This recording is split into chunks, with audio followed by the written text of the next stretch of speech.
The Marcia Week Show. It's the Marcia Week Show.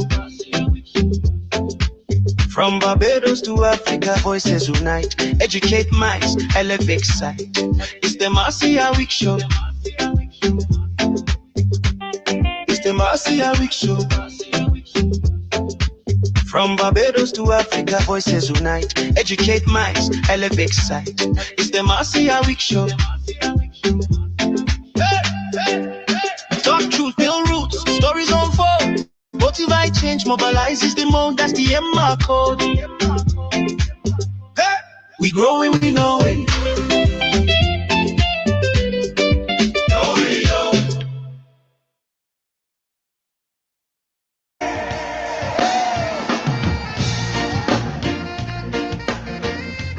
Come on! Put it on back. You want to rock with us?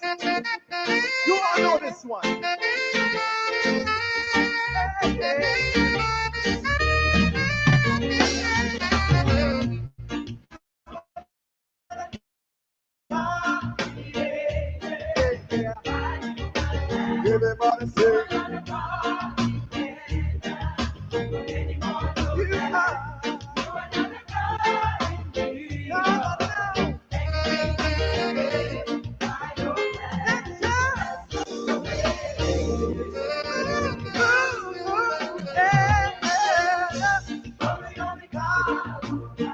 Everybody say,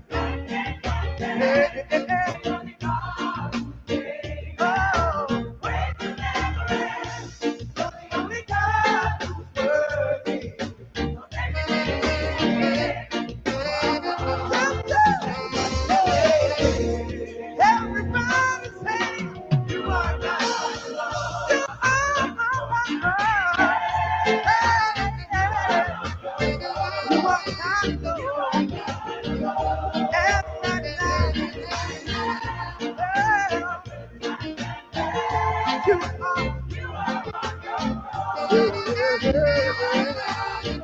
Come on, let's do the first two again. Yo! You're the only God, baby.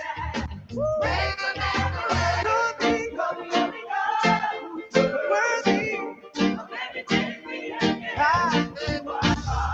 Hey! Everybody in here sing.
Come on, give it praise.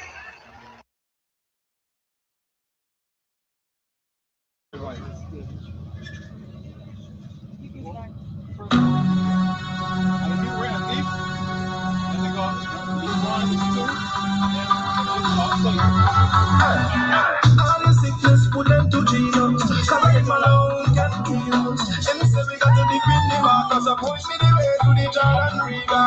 Get your Thomas, take your Maxine, take a plane or hire a taxi, take a Uber, make we dip in the water.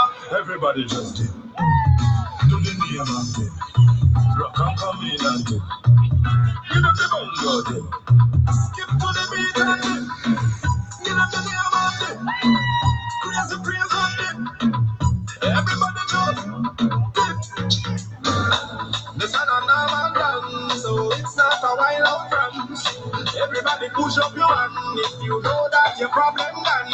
He made a smile from your brow, turn it up like a tender song. And when you find the Jordan River, listen the words of the song. Rock and come in and dip. Give up the bongo dip. Skip to the beat and dip. Give up the name and dip. Crazy praise and dip. Everybody jump.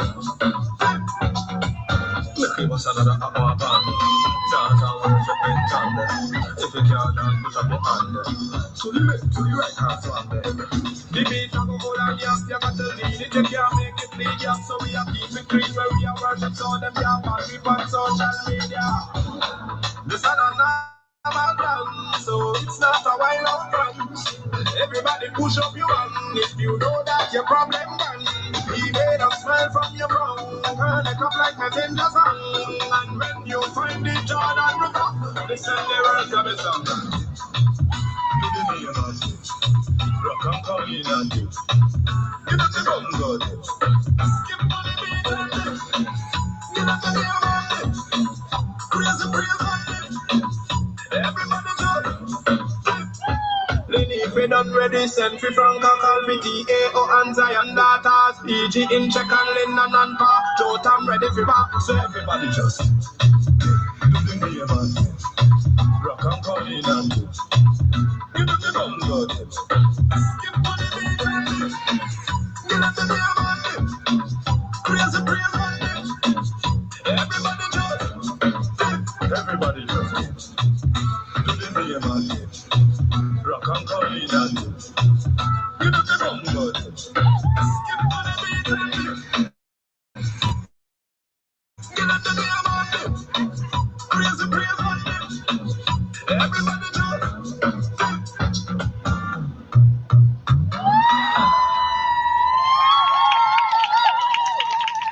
It happened about after 12. They hear these 3 gunshots.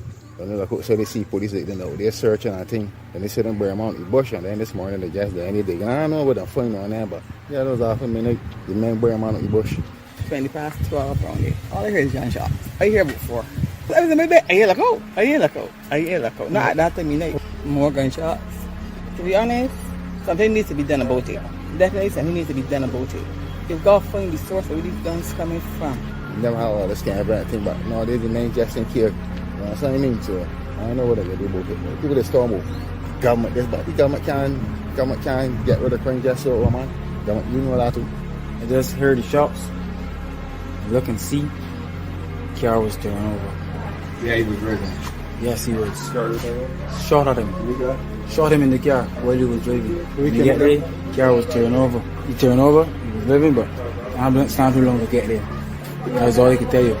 I just heard gunshots, and I just come out. I was in the gallery, just heard the gunshot. It could be about 9:30 or something like that. I just saw a girl, she was running coming down the road. I didn't even want to go because I was scared. I can't even talk now. I can't even talk. Oh my God. Listen, again with a hand. I don't know what you're going to do, but again with a hand. Every day somebody dropping. Again with a hand. I don't know what you're going to do. This is curfew, and a curfew can't happen because look, it happening in the daytime. Shooting happening everywhere, anytime. I was in the yard, but I heard hitting, and when you have a corner, saying somebody get shot. But I'm so hurt to see how the young people going along. Look how he's a nice guy, down to earth, friendly. don't get into trouble. I don't see get into trouble now. I think I know you're coming here and seeing you and thing, but from what I explained, meeting him and thing, he's a very cool guy.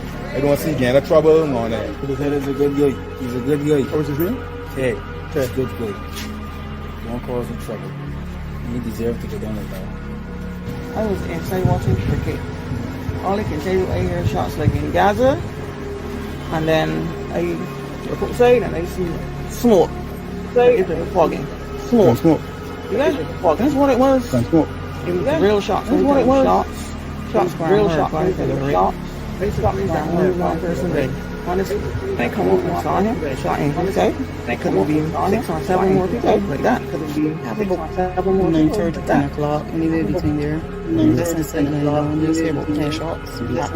Then another 5. And more people just started praying. Then another on the boat, so you wouldn't know who was who or anything. But it's very sad. Very nice young man. It was just very nice young man. From the other guy. She's 2 years man.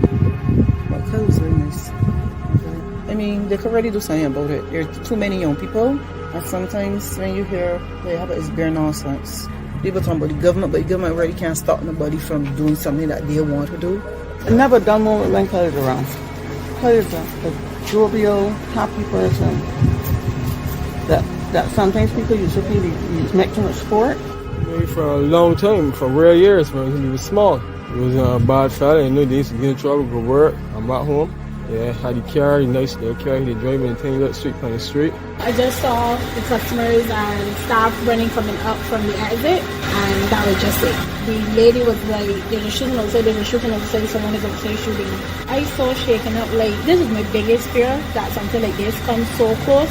So like, I just can't really get more to really come down from the emotions that's going on right now. This is like complete madness, like, it needs to be happening often and so frequent. It's just total madness. I mean, they could really stop. They could really stop. We were talking and saying how it's like getting really out of control and like why is it going on for so long? Why they keep constantly doing this all the time and in populated areas and where people are, like it's just so unacceptable. Kind of cool young fella. I ain't really know much about him, but going from like seeing him, he showed me. I was like, it just happened quickly. I didn't even know who it was, I guess. Till you hear about it, you hear people calling it this, but I just hear them. You don't know that's the day-to-day thing where everybody know just taking up guns and shooting. Everybody just panicking. You just see everybody else panicking, everybody else flying, going this place, running, going that place. So for me, I just stand up still. You try to figure out what's going on. It went on his side, and that was it. I mean, it gotta stop. Stop. You gotta be concerned. Yeah. Concern. That's the only word they want to use. Concern.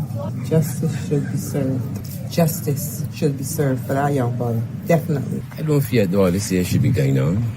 Because remember, all we want live.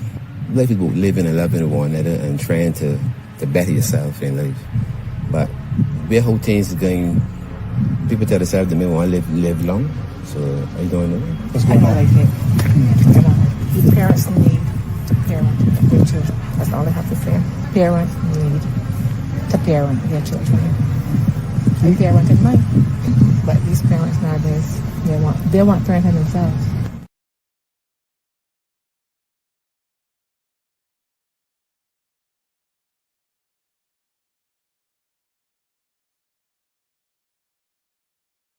Good evening and welcome to the Marcia Week Show. And I know this doesn't look like the regular studio, but I'm coming to you live from Praise Academy of Dance, Barbados, right there in, we're right there. Oh my goodness, I'm forgetting my address. I'm forgetting my address. You believe that, guys? Well, we are here and we are excited to be coming to you live from Praise Academy right in Bridgetown, Upper Collymorock, Bridgetown, Barbados. And it's a beautiful, beautiful evening. It's sunny. Sunday, and he is alive. It's a Resurrection Sunday, y'all, and we are here. And if you look behind me, you will see you're seeing the cross, okay? And that cross seems to be on fire. I'm going to show you what is happening here, and as we continue this evening. So the way this program is going to work is that I am going to be with you from now until 8 o'clock. And then Dr. Ferdinand Nichols is going to come to you from his studio, and Maxine McClean will join, and others will join as well. But I am going to start tonight. How was your Easter? How was your Easter? I want you to, comment in the comment section. Let me know how your Easter was. How did you spend Good Friday? For me, I'm going to tell you how I spent Good Friday a little later on, but I'm going to let you take a look at what Angela is doing here. And this Angela is amazing. She's such a gifted person, and she's here at Praise Academy getting the space ready. So she's getting the space ready for our Easter celebrations. Do you remember back in the day we used to have something called Easter cantatas? You remember that? Yeah, they used to have like Christmas cantata or Easter cantata, etc., etc. Well, this is going to be our Easter. It's our Easter recital, if you want to call it that. Praise Academy, as you know, is a school of the arts, and we do offer instructions in dance. We offer instruction in dance. We offer instruction in well, now we have music that's going on right now. Dave is teaching music, and we offer instruction in theater as well. And that's, I do some of that. I have an assistant as well, Mark Daniels, and he does a lot of that for me, so I can do some of the other things that you see me doing. All right. And just wanted to get a little bit more of the three crosses there, and you're going to see how Angela built this thing out. But so Praise Academy is having its recital, so it's going to be an evening of dance, of singing, of scripture reading. And guess who is the MC? Who want to guess who is the MC? I'm not going to tell you who the MC is yet, but I want you to put in the comment section to guess who is the MC. All right. So we're coming to you right here from Praise Academy, right here, Column Rock. So to get to us, you have to literally pass Guardian. All right. So you're passing Guardian, and if you're coming from the Kentucky side, all right, Kentucky, or from the supermarket there, um, there's a small supermarket, Cherish supermarket. Yeah, as you're passing it and you're coming up, it's going to Guardian is going to be on your left hand side, and then there's going to be a bus stop. You pass the bus stop, and it's a left right after the bus stop. So Guardian, you see a bus stop, and you make a left after the bus stop, and we are actually right. We're actually the third house on the right, or the third building on the right. You will see Praise Academy. It's a free event tomorrow evening, and it's an evening where the children, they're reading the scriptures, they're dancing the scriptures, they're singing the scriptures.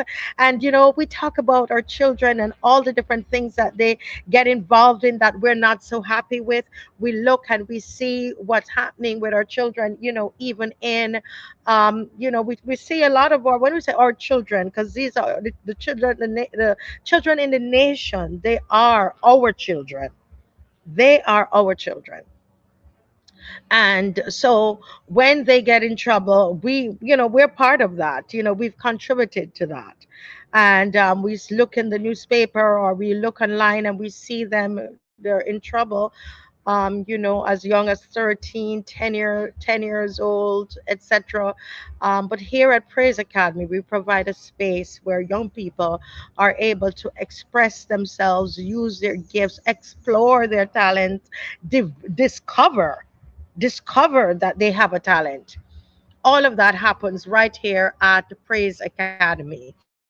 And so that is what is going to happen this this Monday, Easter Monday. So you can have, go out and have your that wonderful time with your family and with your friends. And in the evening, by 5 o'clock, you got to peel yourself away. You're coming to Praise Academy because you're going to take the children to see something positive. A lot of our children are not going to Sunday school anymore. You know that. A lot of our children are not going to Sunday school, and a lot of people, we've gotten, a bit modern and progressive, and some of us say, oh, the children, they don't need to do that. They don't need to go to Sunday school. It's not necessary. Well, look at what's happening in the world. Look at what's happening in Barbados. Look at the gun violence. Look at the lack of care for human life, and just understanding how important the sanctity of human life. Think about that. And I believe that those are some of the things that they learn in Sunday school. They learn to value human life. They learn a lot about themselves and about their existence, why they exist. And why am I here? You remember asking those questions as you were growing up? Why am I here? And a lot of us, we find those answers in God, in the Bible.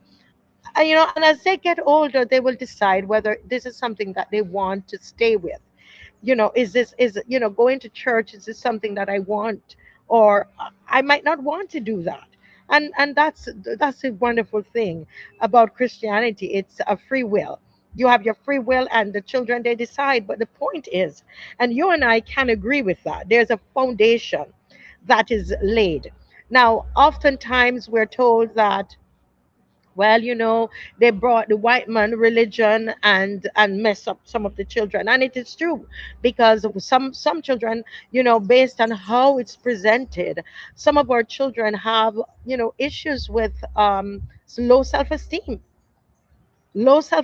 because of seeing this white Jesus that is projected and presented to our children. And the truth is, it can cause a lot of children to have low self-esteem. But I think that we know enough now.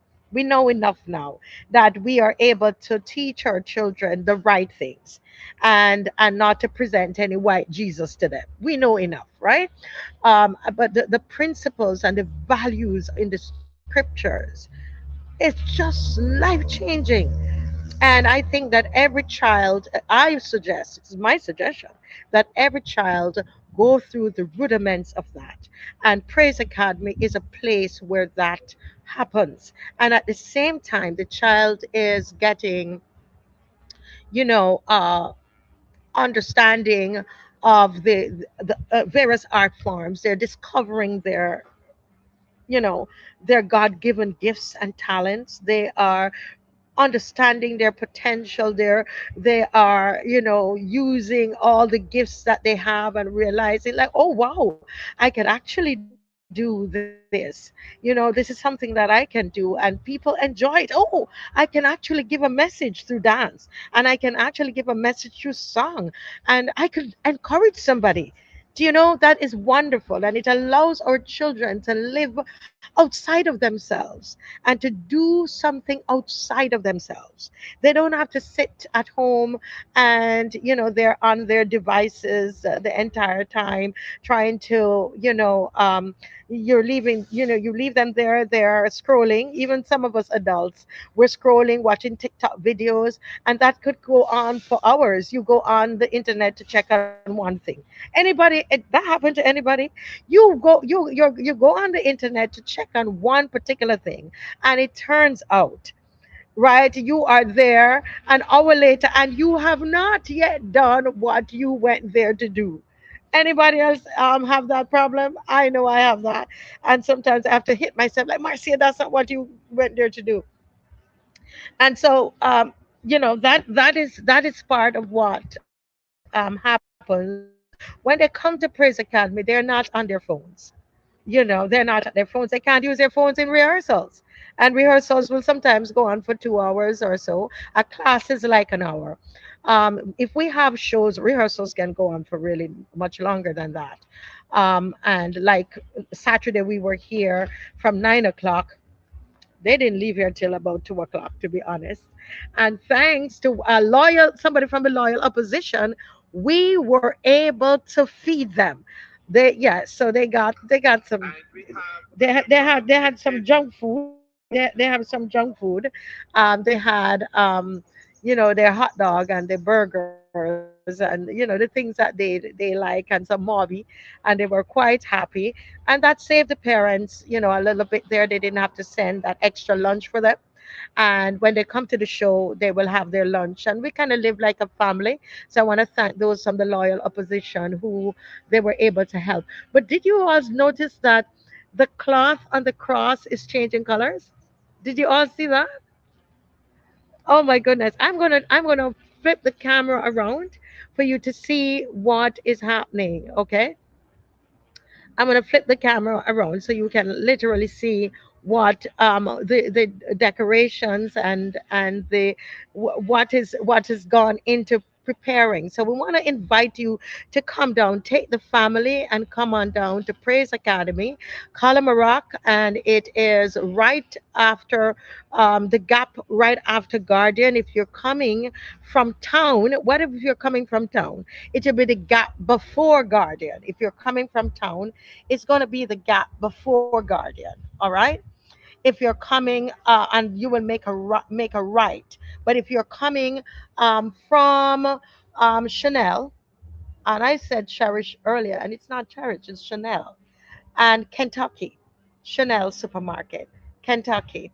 You pass those, and you're going to pass Guardian on the left, and there's a bus stop right there on the left, and you make a left turn. That's if you're coming in that direction, okay? And it's 6 o'clock. And guess what? At Praise Academy, we start at 6 o'clock. 6 p.m. is when we start. Six. We're not late. I hope I don't shame myself, but we generally are not late. We start on time. You're gonna hear the anthem at 6 o'clock, and then we have prayer and we have scripture reading, and then down the road, and we have a big dance coming up for you called tambourine. And in that dance, the children are talking about since they were little, they were beating tambourine in the church, right? They said since they were little, they were beating tambourines in the church since they were little children. That's what the dance is saying. So you were gonna come and you're gonna see them. It's lots of fun, and then they go into some more solemn ones and so on. But that one is straight up, that is straight up dance hall. That's the kind of thing that happens here. Praise Academy. The children have fun. They serve God and they do it having fun. So you'll have to come at 6. Did you guess who is the MC yet? Anybody guess who is the MC? I am not telling you until the end of my segment. Just before Dr. Ferdinand comes on, I'm going to tell you um, who is the MC, but I want you to guess. Guess who is the MC? As you come tomorrow, we're going to ask you to bring an offering, so that it helps the work that we continue to do in the community. There are lots of the communities around us here that we outreach to, Britain's Hill, and all of this, this area around us here. We say it's our area, right? And we go and we get the children, and we work with the children from time to time, and make sure that they're here. We take care of a lot of the children in the community. And so, if you want to support that, walk with a donation tomorrow to give to Praise Academy so that we can continue the work in this community and beyond. Our children, they come from St. Philip, they come from, St. Lucie, even, wherever they are. And the parents want a place that is uplifting, a place that they can leave them here, and they leave them here, they play, they come back for them. and we are not going to leave here until every child leaves. All right. But let me just give you a little bit, let you see a little bit of what I am seeing here. So I'm going to move the camera around. And so what you're seeing, it's this is like where the cross is. Do you see the three crosses? Okay. So yes, so that's a cross. That's one cross. And that's the third cross. And then that's the big cross that the Savior was on. That's the big one there. And that one it seemed to be changing colors in the light. It seems to be changing colors in the light. Wow, you could really see it from here how beautiful this entire arrangement is. And this is all from Angela. I hope she's going to be willing to say a few words to you a little later. But this is simply beautiful. Nothing was here but grass, guys. And she came and she put these crosses here and decided to do this, and it is so beautiful. And there is we know that Good Friday signifies the day. Well, we know it's not the exact day, but it signifies the day where the Lord was crucified. But then you had the resurrection, right? You had the resurrection. And I'm going to show you how she got that tomb. All right, so she's got a tomb, and you're going to see the tomb. All right. This woman is just gifted, very, very gifted. And I'm talking to you now, and I can't remember her last name. But this is so when you come into Praise Academy, you are going to see this. This is what you're going to see. All right. She's not finished yet. So right now, I'm not going to show you the garbage cans. She told me, Marcia, you got to move these garbage cans. You see the garbage cans?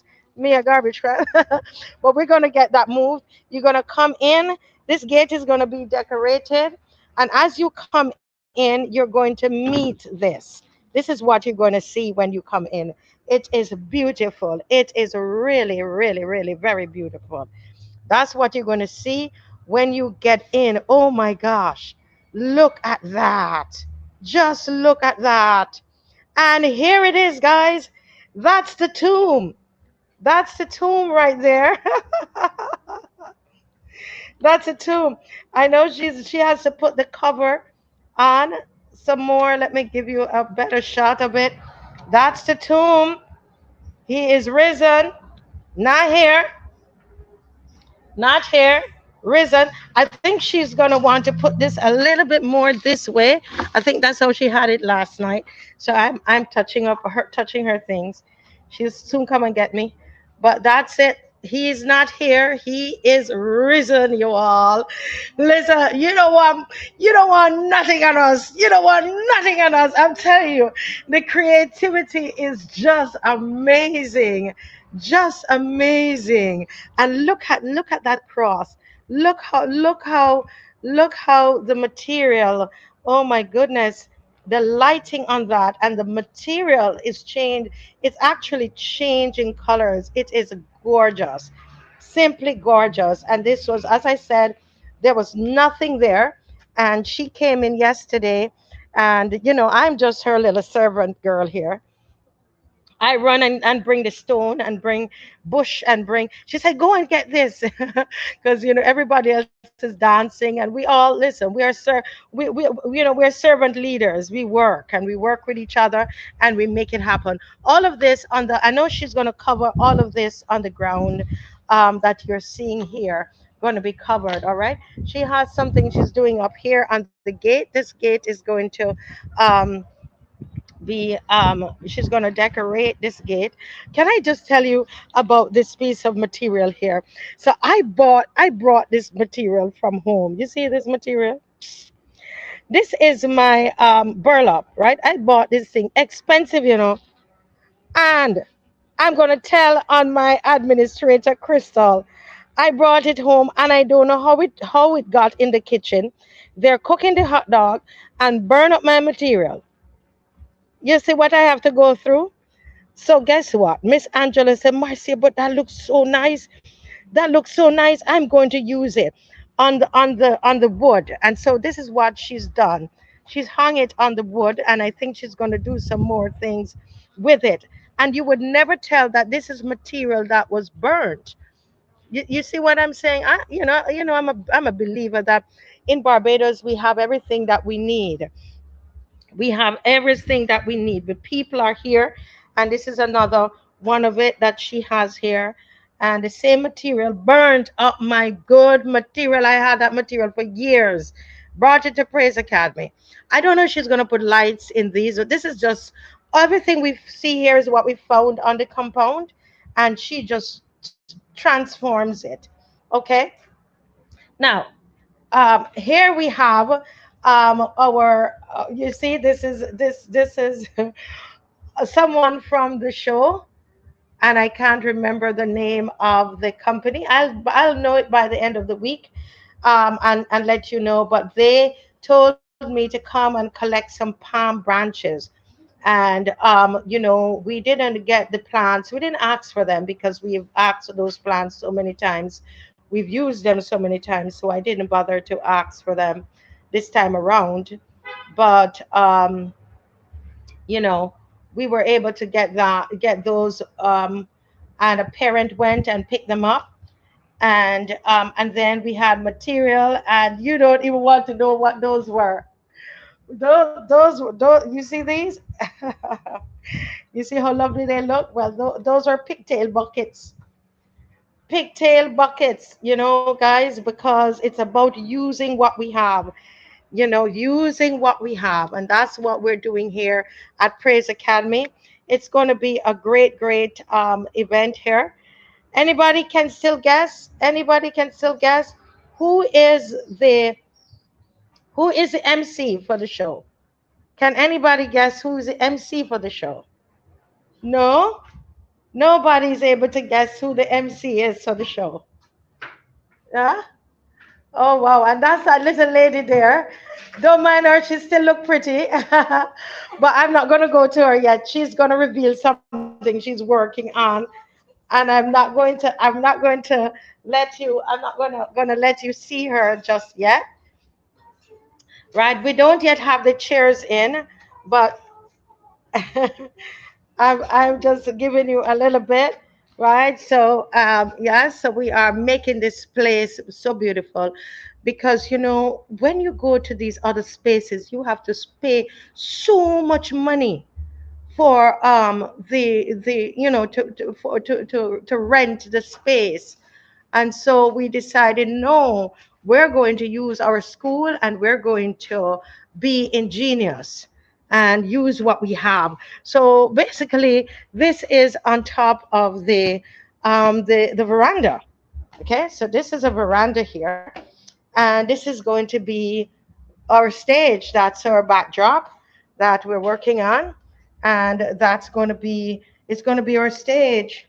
All right, so we are making it work. This will become a wing. This door, we'll take off the door. The door becomes the wing. And you see, when the dancers are on the stage, let me show you what they're seeing. Let me show you what they're seeing. They're basically seeing you sitting all the way there right now, because so this is what they're seeing. You see, they're seeing all of this here going all the way down. And we've calculated, we can seat about 150 people in here. And yeah, not sure how many chairs we'll have tomorrow, but I believe we'll have enough for everybody. So come on out tomorrow.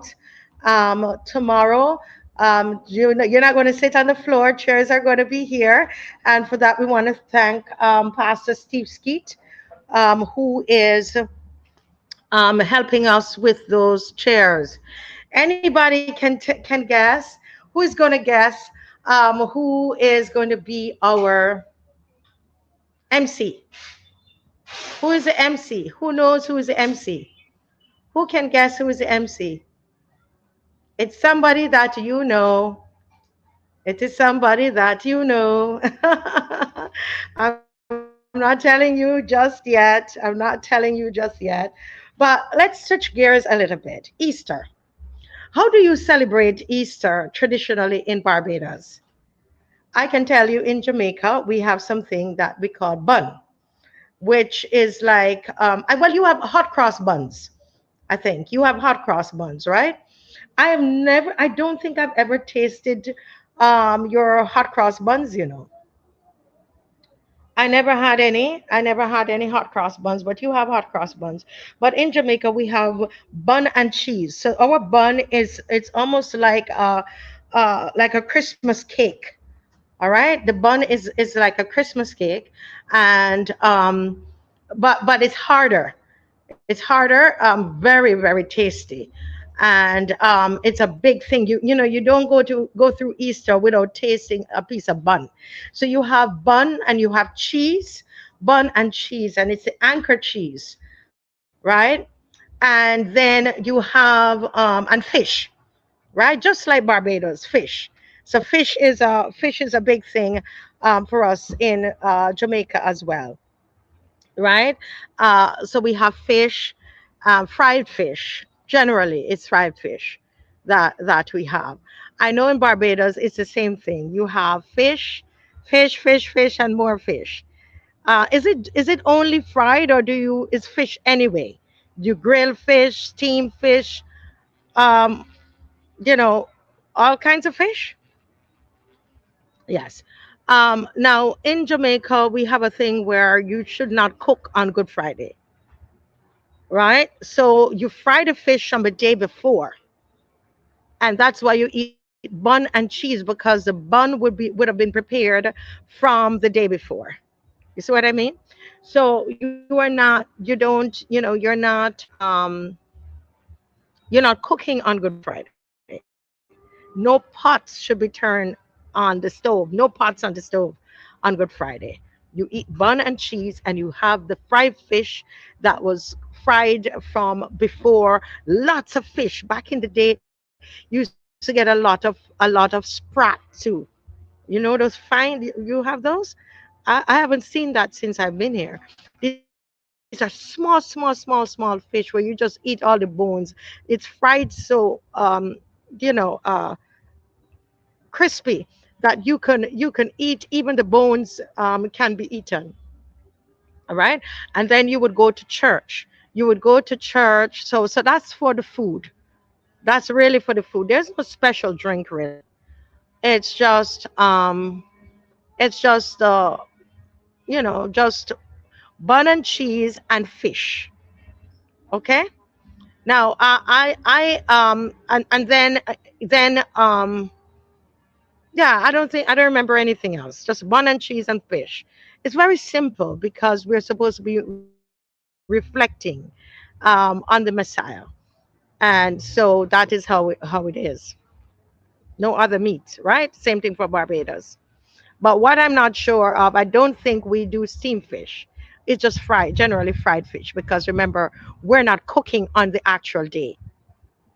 Now, I had the opportunity of spending my Good Friday with a Barbadian family.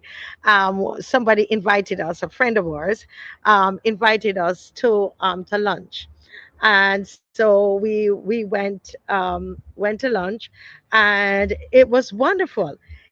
In fact, it was interesting that they had saltfish and rice, and the saltfish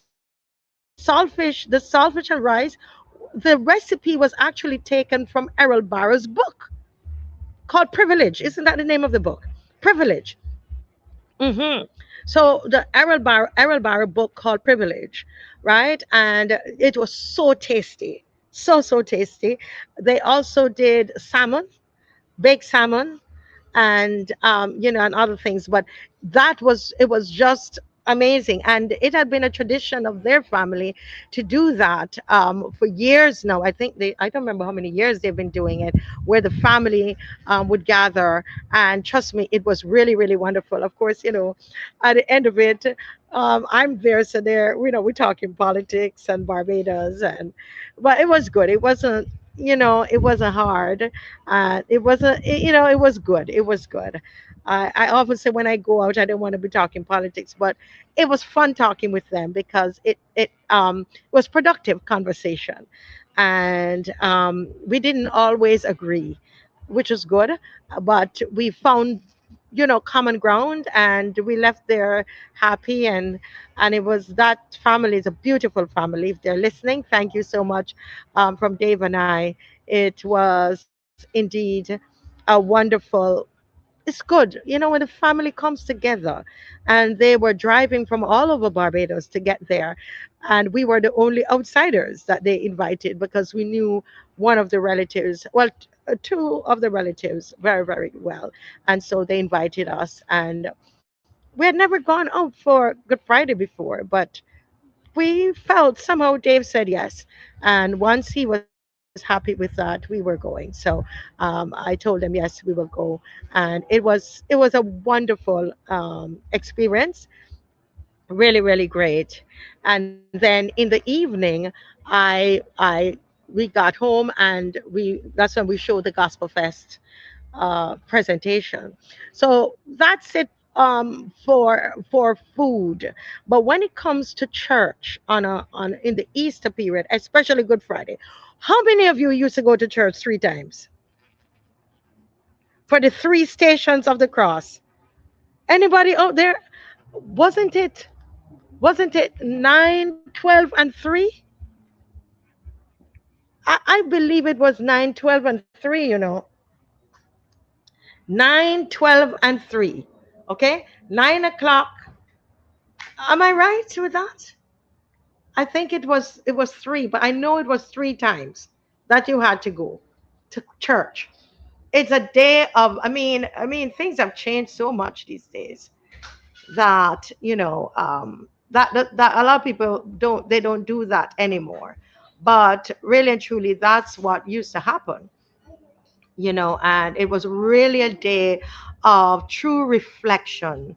And everybody celebrated it because Jamaica has a lot of Rastafarians and so on, but nobody made an issue with it. It's just it's people's religion, and we just did that, and no big fuss about it.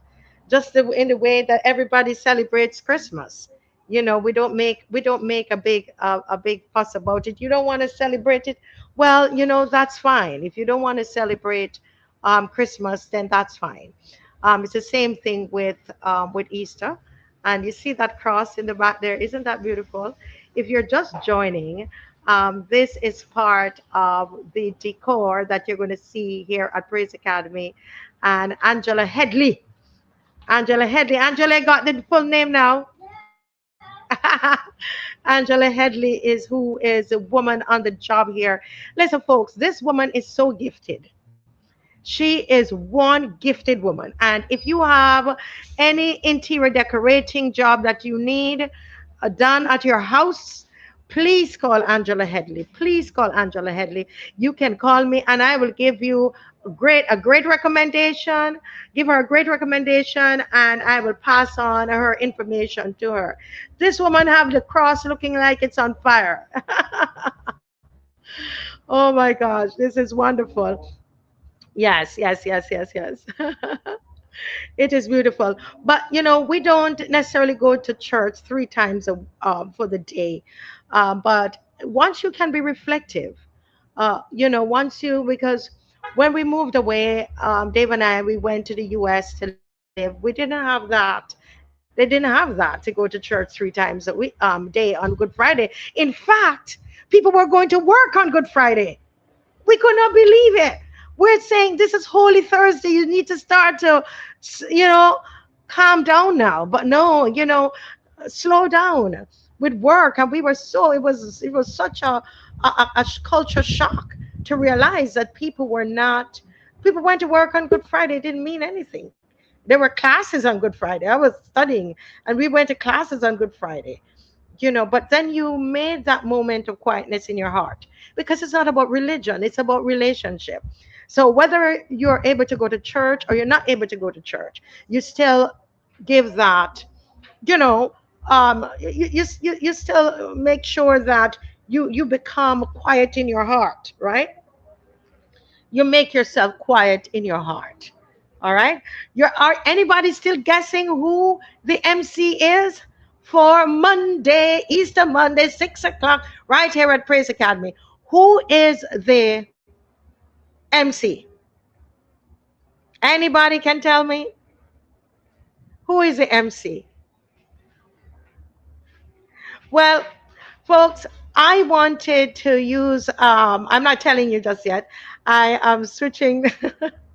I am switching the subject to apologize to you about the programming tonight that I was due to talk about the Carifesta files, and this is going to be was going to be my first episode, but I had some technical challenges because I decided that I wanted to broadcast from here in my studio in my office, but we missed. There's something that we are not able to a connection that probably was left at home, and so we just decided to record and just to come to you in this manner. Okay, so please, I apologize to you, but the material is researched, and I can guarantee you that I am going to come to you with that first episode very, very soon. I will tell you when that is going to happen, probably on Wednesday or Friday. But tonight at 8 o'clock, Dr. Ferdinand Nichols is going to come on, and he's got some hot, pressing issues that he's going to talk about. Do you realize that they're trying to bring in the cybercrime bill? Did you see today's newspaper? Today's newspaper. Did you all see that? Barbados today. Did you all see that? I'm looking for it here. Where the prime minister is saying that they are going to be monitoring social media, and that this is going to be a way where they're going to protect the youth. They're going to protect the youth, from social media. Really, it sounds to me that this is a way they're trying to bring back the cybercrime bill. Don't you think? And I'm sure Dr. Ferdinand is going to take a look at this. She says, Motley says social media and AI regulations coming to protect youth. You heard that? The youth. Social media and AI regulations coming to protect the youth. Barbados will soon be implementing. Come on, let me read this thing properly. She says Barbados will soon be implementing regulations on social media and artificial intelligence to protect young people. Prime Minister Mayor Motley yesterday warned that technology was increasingly shaping their mental health, behavior, and sense of self in ways society did not yet fully understand. Right? And I believe that this is another one. She's tricking us. This is another trick. Yeah? This is another trick that she is coming with. And Dr. Ferdinand is going to deal with this when he comes on. I hope that some of you, can call in as well. But he's definitely going to be dealing with this when he comes on tonight. It's so amazing. They're talking about protecting the youth.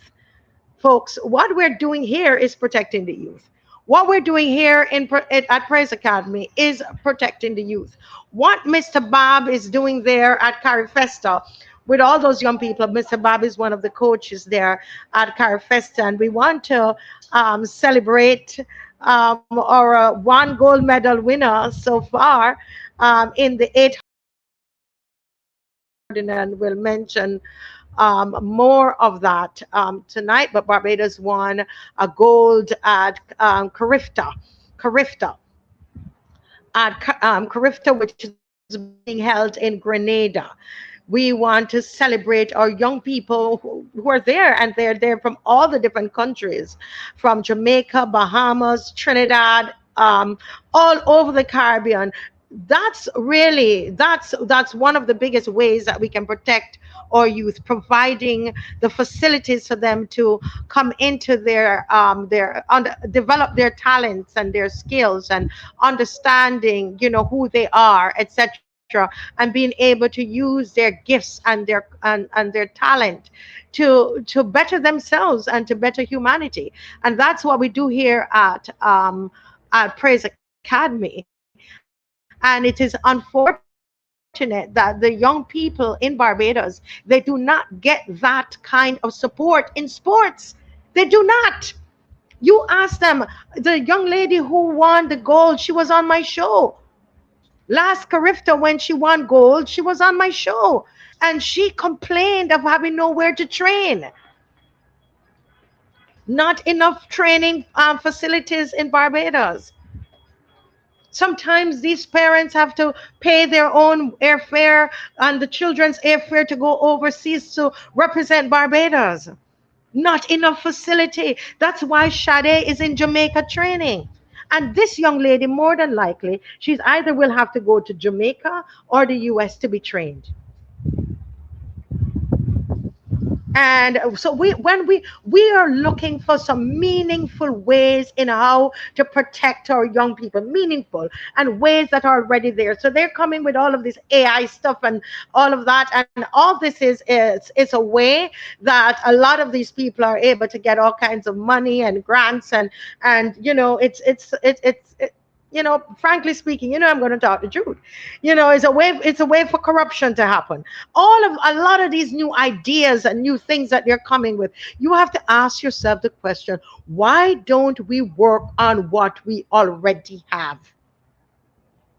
What about the film industry in Barbados? That is practically dead. What are we doing concerning the film industry in Barbados? How are we developing that? Our young people, when they have finished BCC and they've done dance or theater, what do they do in Barbados? How do they use their skills? Impossible. They can't use their skills in Barbados, because we do not have enough. We do not have, enough outlets for them to be able to use their skills. Okay? That is the reality. That is the reality of our young people here in Barbados. That's the reality of a lot of our children. So people like my son and others in the arts, they have to leave the country in order to progress in the arts. That is what is happening. So we want, when the Prime Minister is talking about, she's talking about protecting the youth.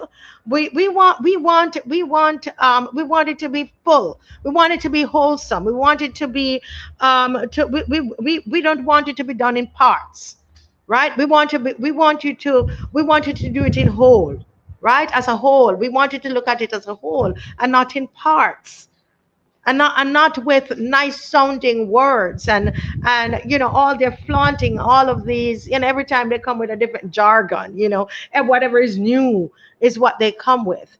How about us just working on the arts programs in the schools? How about that? How about us seeking to ensure that the dance programs within the schools, primary schools, that they're properly funded? How about that? And that dance teachers are properly paid in Barbados. How about that? Than to come with this bogus thing now, to talk about, because you want to crack down. You want to crack down on social media. So you are now saying you want to protect the youth. Why don't you protect them from the gunshots? Why don't you protect them from the drive-by shooting? Come on, let's hear a plan to protect them from the drive-by shooting. How about that? We had about how many killed already? Is it about 15 now? Why don't you even, where's the plan for that?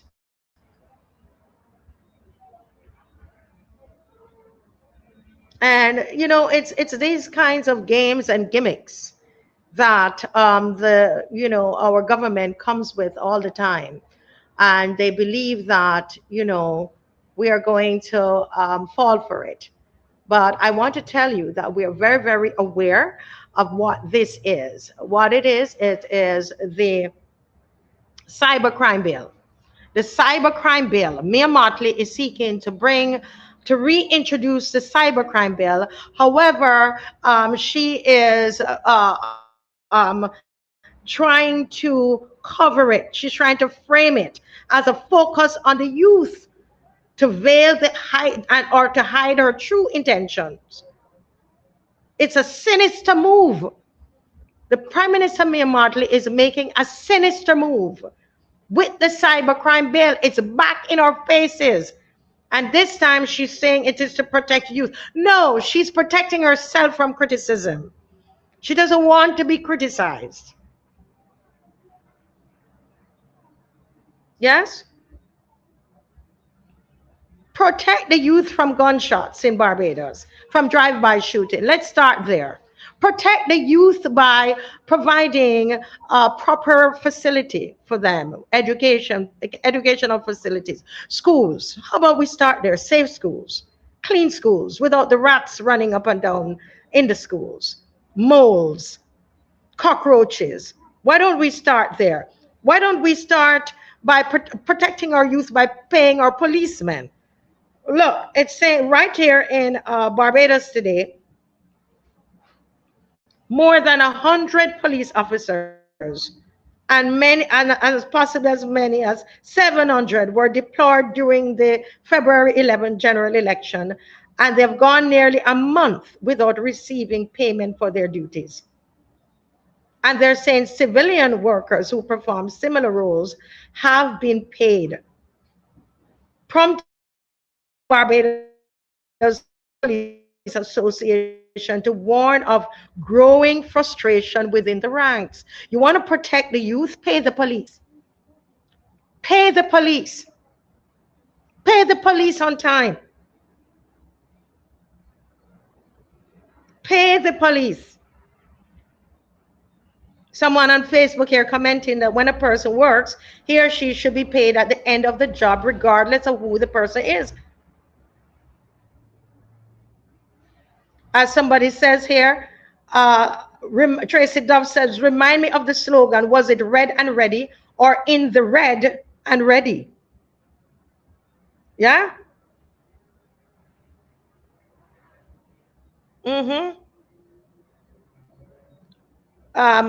Somebody says here, not all of the civilian workers have been paid. Some of them are unemployed, but having worked elections since in the 90s.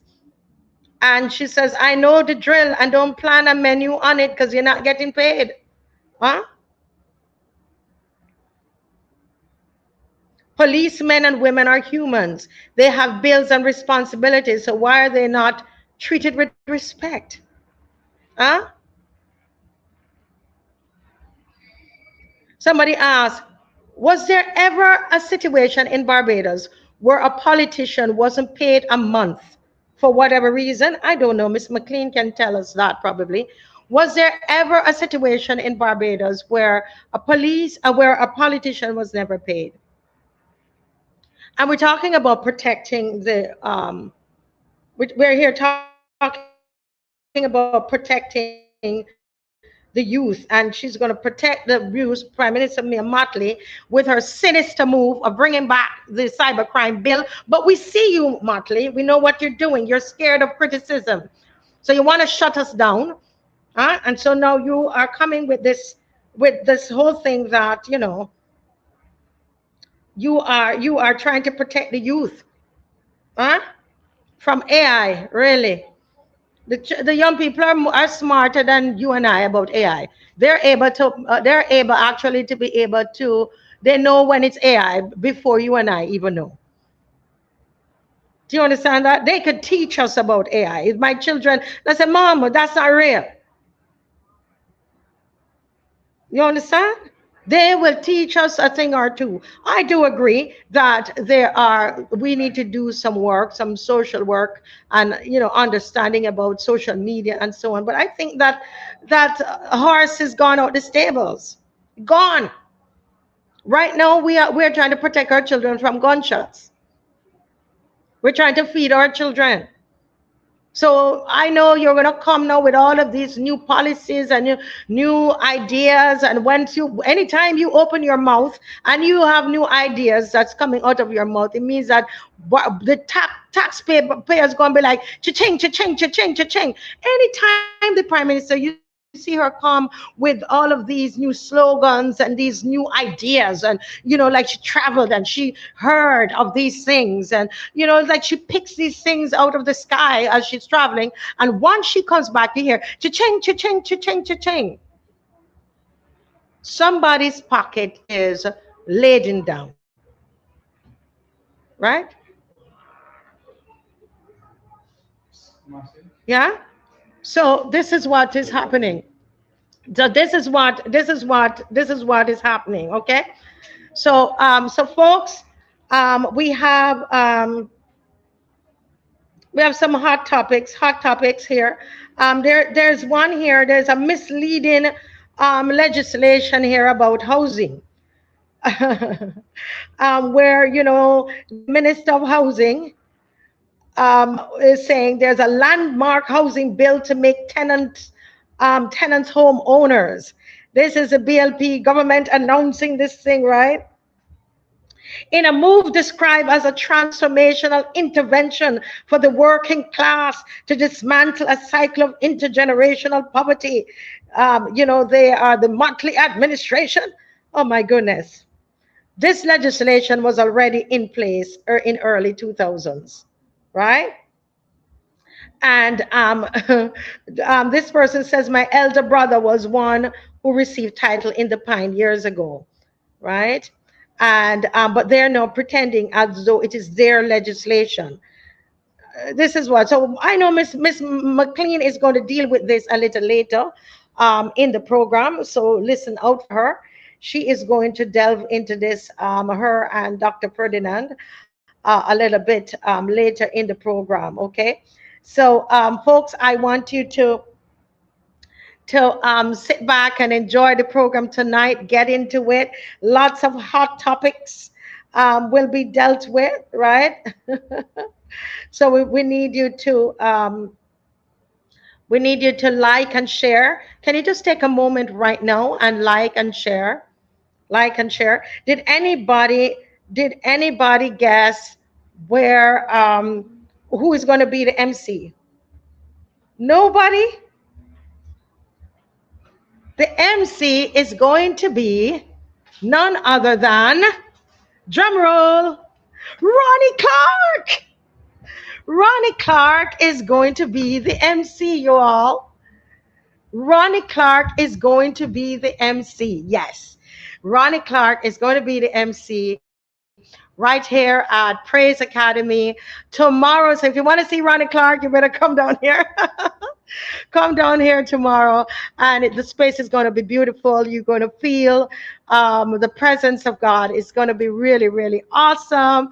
So see you all. God bless you. And Dr. Ferdinand is getting ready to join you right now. Over to you, Dr. Ferdinand Nichols. God bless you, and later Maxine McClean, and then you'll be able to make your calls. Bye. Love you all. Bye-bye. Well, thank you so very much, Marcia, for starting the show off and bringing us up to date. On this spot. Those rocks over there. Bringing us up to date with all that's happening there at Praise Academy. Thank you so very much. And as I'm joining you here on the show tonight, this Resurrection Sunday evening, let me take this opportunity to wish all of you a blessed resurrection season. I am not going to get into the debate whether, with regards to Easter and Good Friday and all of that, that would take me an entire show to be able to deal with that. So, but I know that we all do believe as Christians, particularly in the resurrection of Jesus Christ. And that's why we're here The Apostle Paul speaks about the fact that if Jesus Christ is not risen, our faith is in vain. We could as well call it Wally and don't bother with anything else, because it's just like any other religious activity. But thank God, today we celebrate. Notice it's about a celebration. No one is specifically applying today to the resurrection of Jesus, but we are celebrating the fact that he has risen from the dead. And we are thankful tonight because that resurrection has brought to us our redemption, forgiveness of our sins, transformation of all humanity, of mankind, transformation across the world. And I don't want to get too much into it, but it's concerning when you see Canada moving legislation into position to prevent the Bible verses and Bible quotations being used when addressing matters of the LGBTQ community, which is blatant sin and abomination before God. And then, of course, you now hear the defender of the Church of England, the King of England, King Charles, now not presenting an Easter message, which is a travesty of the Christian faith in terms of the church, the high church, if you want to call it that. But he could find it convenient enough to deliver a message on Ramadan, which is, of course, the Muslim celebration. And I don't have a lot of time, so I'm not going to get into a lot of that. But we're living in a shifting society.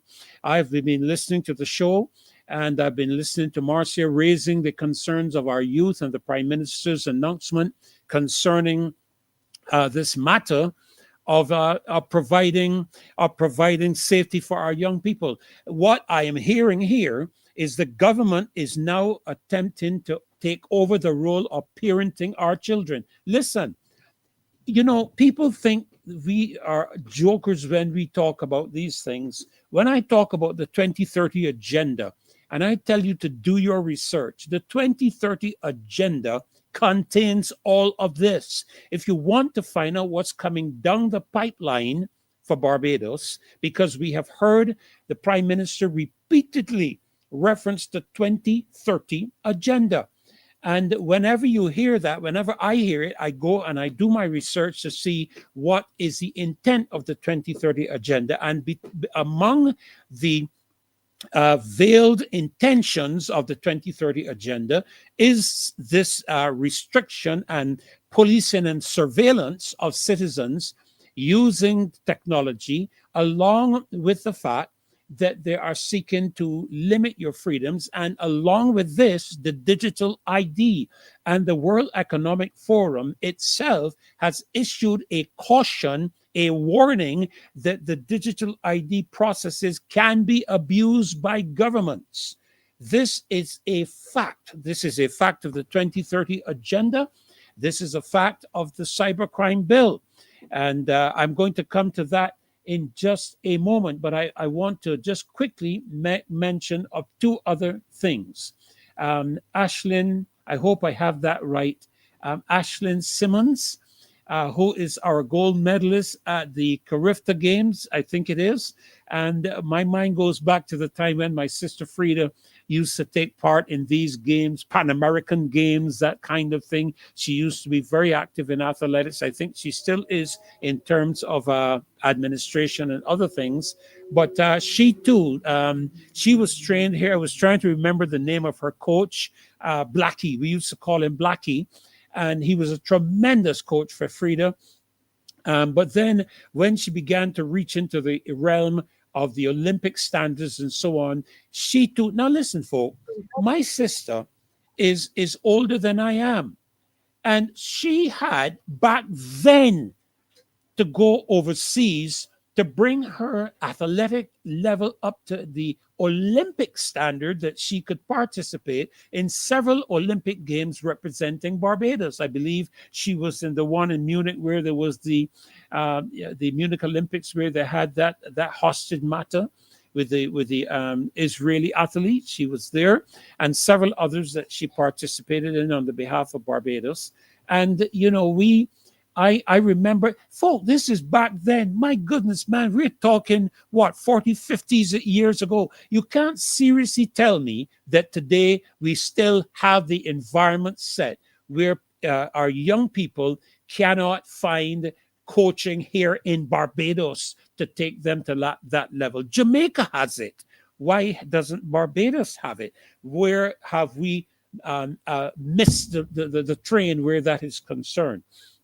And so we need to pay really very serious attention to our youth. And, I hear the Prime Minister, just like Marcia is speaking about, talking about technology was increasing and shaping their mental health, behavior, and sense in self in ways society did not yet fully understand. And she went on to talk about, the way that technology has developed. The world had reached a point where listen to this, where governments could no longer ignore the impact of technology on children and adolescents, and regulation was now necessary to ensure balance and fairness. My question is, where is the dialogue with the parents of these children? The government's responsibility is not to parent our children. That is not the government's responsibility. If you want to give the government the responsibility, let them help the parents in parenting their children. That's fine. But to talk about the government taking on the rule, and you see, when I hear these kind of statements, my mind goes immediately to the Chinese playbook and to North Korea. Just today, I was watching a video to do with people trying to escape from North Korea, where North Korea has shut down access to the internet, period. None of their people can access the internet. And you can't get out. The citizens of North Korea are prisoners in their own country. They cannot get out of their own country. This is the kind of playbook we hear coming from the mouth of our Prime Minister. And people think this is a joke. That saying, they came for this body and I didn't speak up. They came for another body and I didn't speak up. And they came for a third person and I didn't speak up. But then they came for me and there was nobody to speak up. We had better wake up in this country and start holding the government's feet to fire because of these regulations that they are seeking to implement. And Marcia is correct. Marcia is correct. This is a subtle move on the part of the Prime Minister to reintroduce a cybercrime bill under the guise of protecting our children. And I want to highlight specifically some of the areas in this cybercrime bill that we need to pay attention to. This is a bill that has been strongly debated because while it aims to update the law to address modern digital offenses, like hacking, stalking, online child abuse, and fraud, and we are not going to disagree with those aspects, critics warn that it also carries significant potential dangers, especially for civil liberties and constitutional rights. I was a part of a team that traveled to Washington to represent the citizens of this country to the International Human Rights Commission in Washington, where we presented the cybercrime bill, and the decision was that the government should return to the drawing board where this bill is concerned and engage more consultation with the people of Barbados. Now, as far as I'm aware, since we visited Washington, nothing further has been engaged where this cybercrime bill is concerned. And I want to do a bit of a breakdown here with you tonight. And Maxine will be joining me in a little while to address the matter of the transfer of title and ownership where properties are concerned, because I don't know where the insanity of this administration exists when they're talking about these transfers as if this is something that hasn't happened. The Freehold Tenantry Act and all of these acts and bills that were passed years ago during the Adams administration and the Arthur administration and other administrations that provide for the transfer of title for tenantry property and so on. I don't know where they are coming out of the blue now trying to fool Barbadians, maybe the young ones who don't know anything about their political history. I don't know, but certainly not people like myself and like Marcia and the others who are in the know when it comes to these matters. We know that this is already provided for, but I am not going to steal Maxine's thunder where this is concerned. I want to focus a little bit this evening for the few minutes that I have on the cybercrime bill. And this is a subtle attempt by the Prime Minister to reintroduce the cybercrime bill. The Prime Minister warned that technology had turned many young people into addicts of the screen instead of using digital tools for empowerment. Okay, well, what needs to be done? And it's interesting that in Denmark, they're getting back to the old school principles of reading books and so on, and not pushing all of the technology in their schools. Maybe the Prime Minister and the Minister of Education should take a visit to Denmark and see what's going on there to see if it is of value for us to reintroduce in our schools where children can actually decipher things for themselves and think for themselves. But let me say this.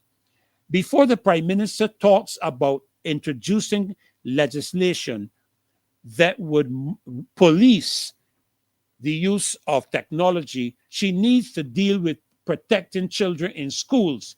I noted with disdain that nothing has been said in any media concerning the attacks that were done at Dyke Griffith School a couple of weeks ago. My grandson goes to school there, and in one instant, he was not going to school. We did not let him go because, believe it or not, there was a Friday attack, and the very next week, Tuesday, there was a second attack. You did not hear a thing on CBC, VOB. You didn't hear a thing in The Nation, Barbados Today, none of them. But we were aware of it because those young men went into the bus and attacked the children in the school bus that my grandson would normally use to get down to Bridgetown. And fortunately, they were able to get on the bus and run into the school. The very next week, Tuesday, a similar attack with a larger number of young men at the Dyke Griffith School. So before the Prime Minister talks about, policing the aspect of technology, you need to start providing safety havens for our children when we deliver them to the hands of a school and a principal and teachers to ensure that they are safe. Ensure that they are safe in attending school.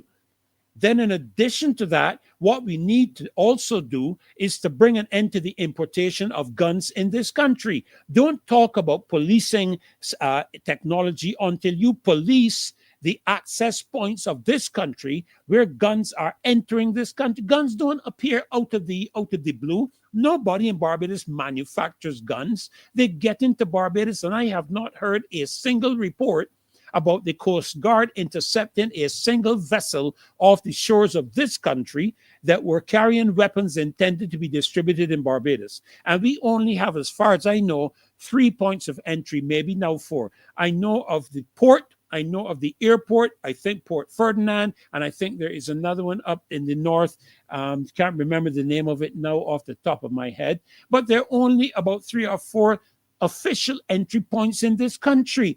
So, Madam Prime Minister, before you talk about policing technology, can we hear you putting in place mechanisms that will reduce the risk of our young men, 14 or 15, who are already dead in the first 3 months?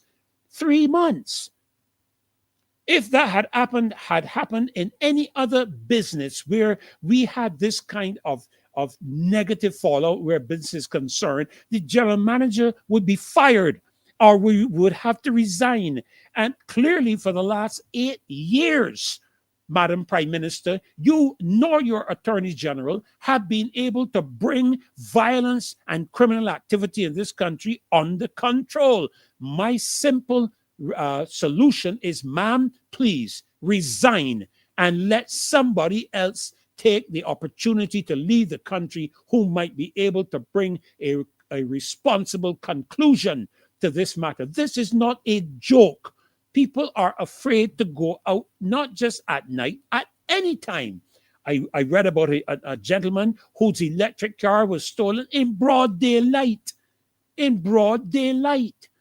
These people are brazen now. The attack at Dyke Griffith happened in broad daylight. It didn't happen in the night, in the darkness, where according to some traditional interpretations of the scripture, men love darkness rather than light because their deeds are evil. Now they have become so emboldened that they are doing it now in broad daylight.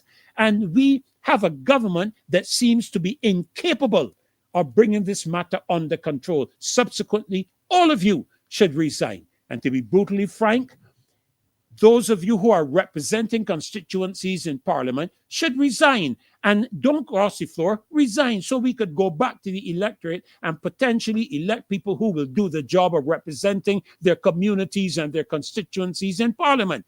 Because you are not a government in Parliament. You are the representatives of the people who have voted for you. Remember what I said.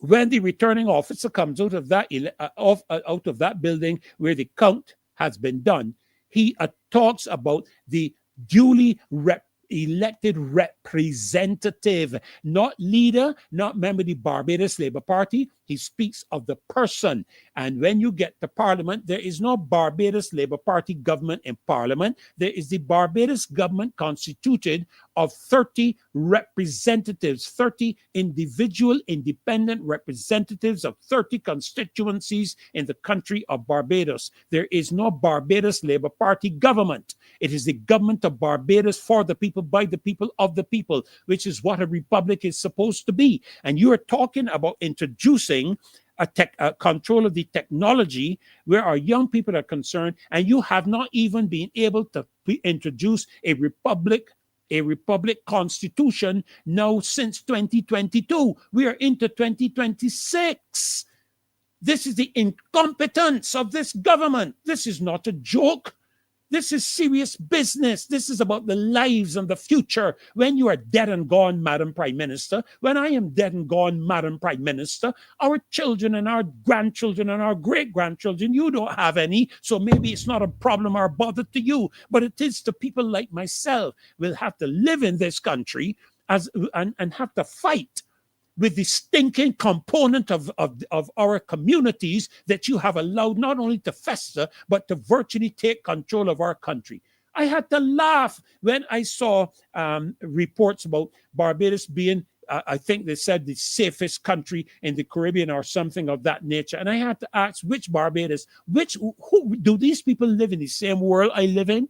And even if you're talking about tourists, how does a tourist know that they're not going to be next on the agenda when it comes to their safety in a country where 14 to 15 young men have been killed in 3 months? That is 4 to 5 young men per month in the Caribbean. That is a high order. If this continues like this, we are going to surpass the murder rate from last year, which was a record high, 50-something young people. This is not a joke.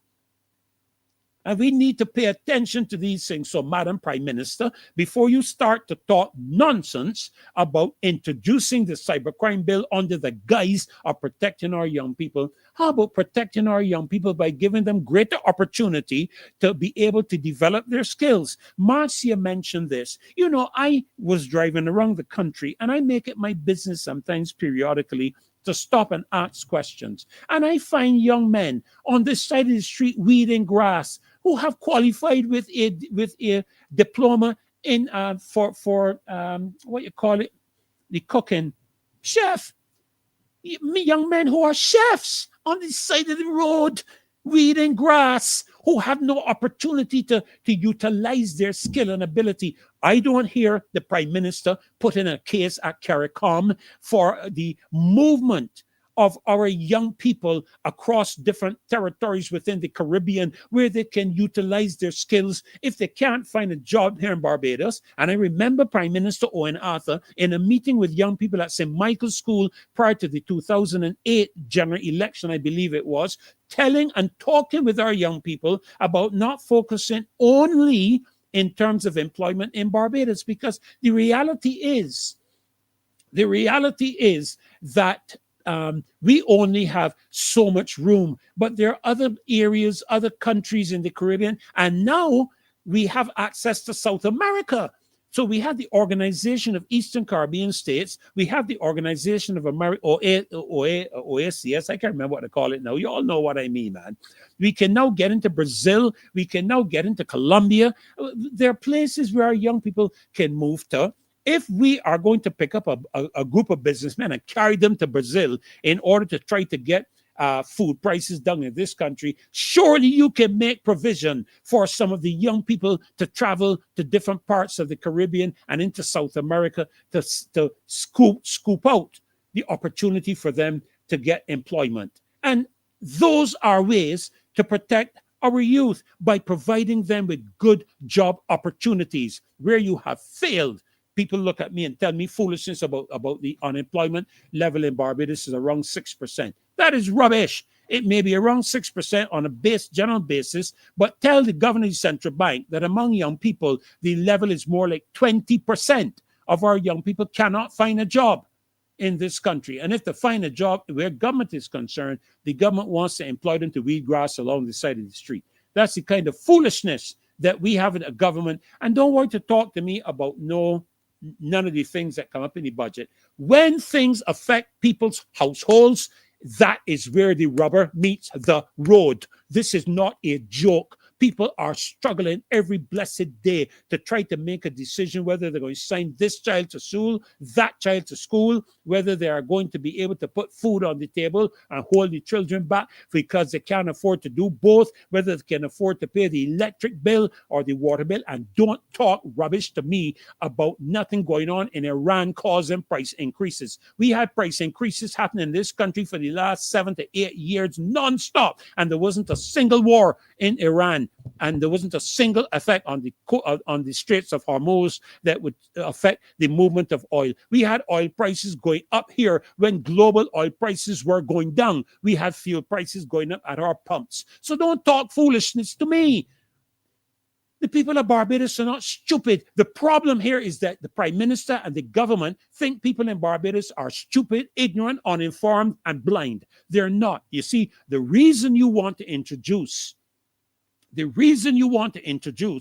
this technological control is so that you can prevent people doing what we are doing on this show, criticizing you. This is the loyal opposition. This is what you fought. The opposition is what you fought to ensure you didn't have in Parliament. And after you got into the House of Assembly, instead of trying to provide an environment where an opposition can actually be provided for in the House of Assembly, which is our constitutional right in terms of our current constitution in Barbados. Oh no, what did you do? You passed legislation to ensure that there was not an opposition, so that nobody sitting in Parliament would dare even think of crossing the floor, because if they did, they would have to run the risk of losing their seat by going back to the electorate in order to come again. And that is what you have done. This is the Chinese Communist Party playbook. We are still waiting to hear from you what was discussed at Robert Street, not between the government and the Chinese Communist Party representatives, but between the Barbados Labour Party and the Chinese Communist Party. That is what it was. Governmental matters are not discussed at a political party's headquarters.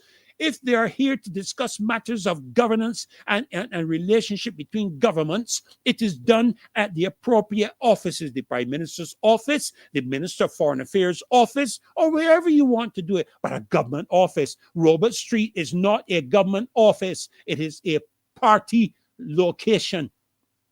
And remember what I said. In Parliament, there is no Barbados Labour Party government. In Parliament, there is a Barbados government. It's the government and people of Barbados. You're supposed to represent the people of this country.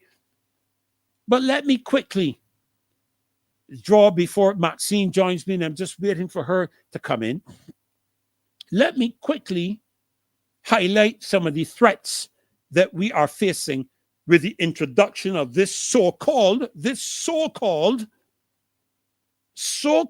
and so reference control of the technology with the intent of protecting our young people. She said the cabinet had already begun educating itself. It had already begun educating itself on artificial intelligence as Barbados prepares for the digital age. They already begun. Listen, our young people long prepare themselves as a matter of AI here. They ain't waiting on you. They've long, and if you don't think they know how to circumvent But you see, the only way you can stop that is if you restrict, do what China did and do what North Korea did and do what Australia is beginning to do, and that is to shut down the internet. Do what Iran has recently done and shut down the access to the internet. And we know that's where you're heading because you can't handle criticism. You can't handle opposition. You can't. That's why you said we want a government. We don't need an opposition. Well, we do. The people of this country need an opposition. And because we do not have a formal opposition in the House of Assembly, the people of this country have become the opposition. That's who you're facing. And that's why we're here on this Marcia Week show. We're here because of the loyal opposition, the people, the citizens of this country who deserve a right for their voices to be heard. And we're giving opportunity for them to hear their voices on this show. Later on tonight, we'll have an opportunity for you to call in, and I want to remind you of that. 236-7000. At 9 o'clock, we start those call opportunities for you. 236-7000 that you can call in. And unfortunately, tonight, we had intended to have, let me make sure I get this correct, because along with Maxine, I believe Jason Phillips was supposed to be with us tonight, but unfortunately, he's unable to join us this evening. So we want to take a moment to express apologies on behalf of Jason. He did intend to come on, but we did advertise him as coming on, but he's been unable to fulfill that commitment that he made for whatever reasons he has. We know it is not to avoid being heard. We know that for a fact. Okay, so just so that we are able to clear the air on you not seeing him coming on this evening. But this is where we are at. We are in a country where a government and the prime minister are pushing to shut down opposing voices. You know, I have observed this. Critics of the bill argue that some of the bill's language is broad and vague, potentially criminalizing ordinary online speech. Under certain clauses, people could be guilty for publishing content that causes, listen, annoyance. If I annoy you with what I publish, you could take legal action.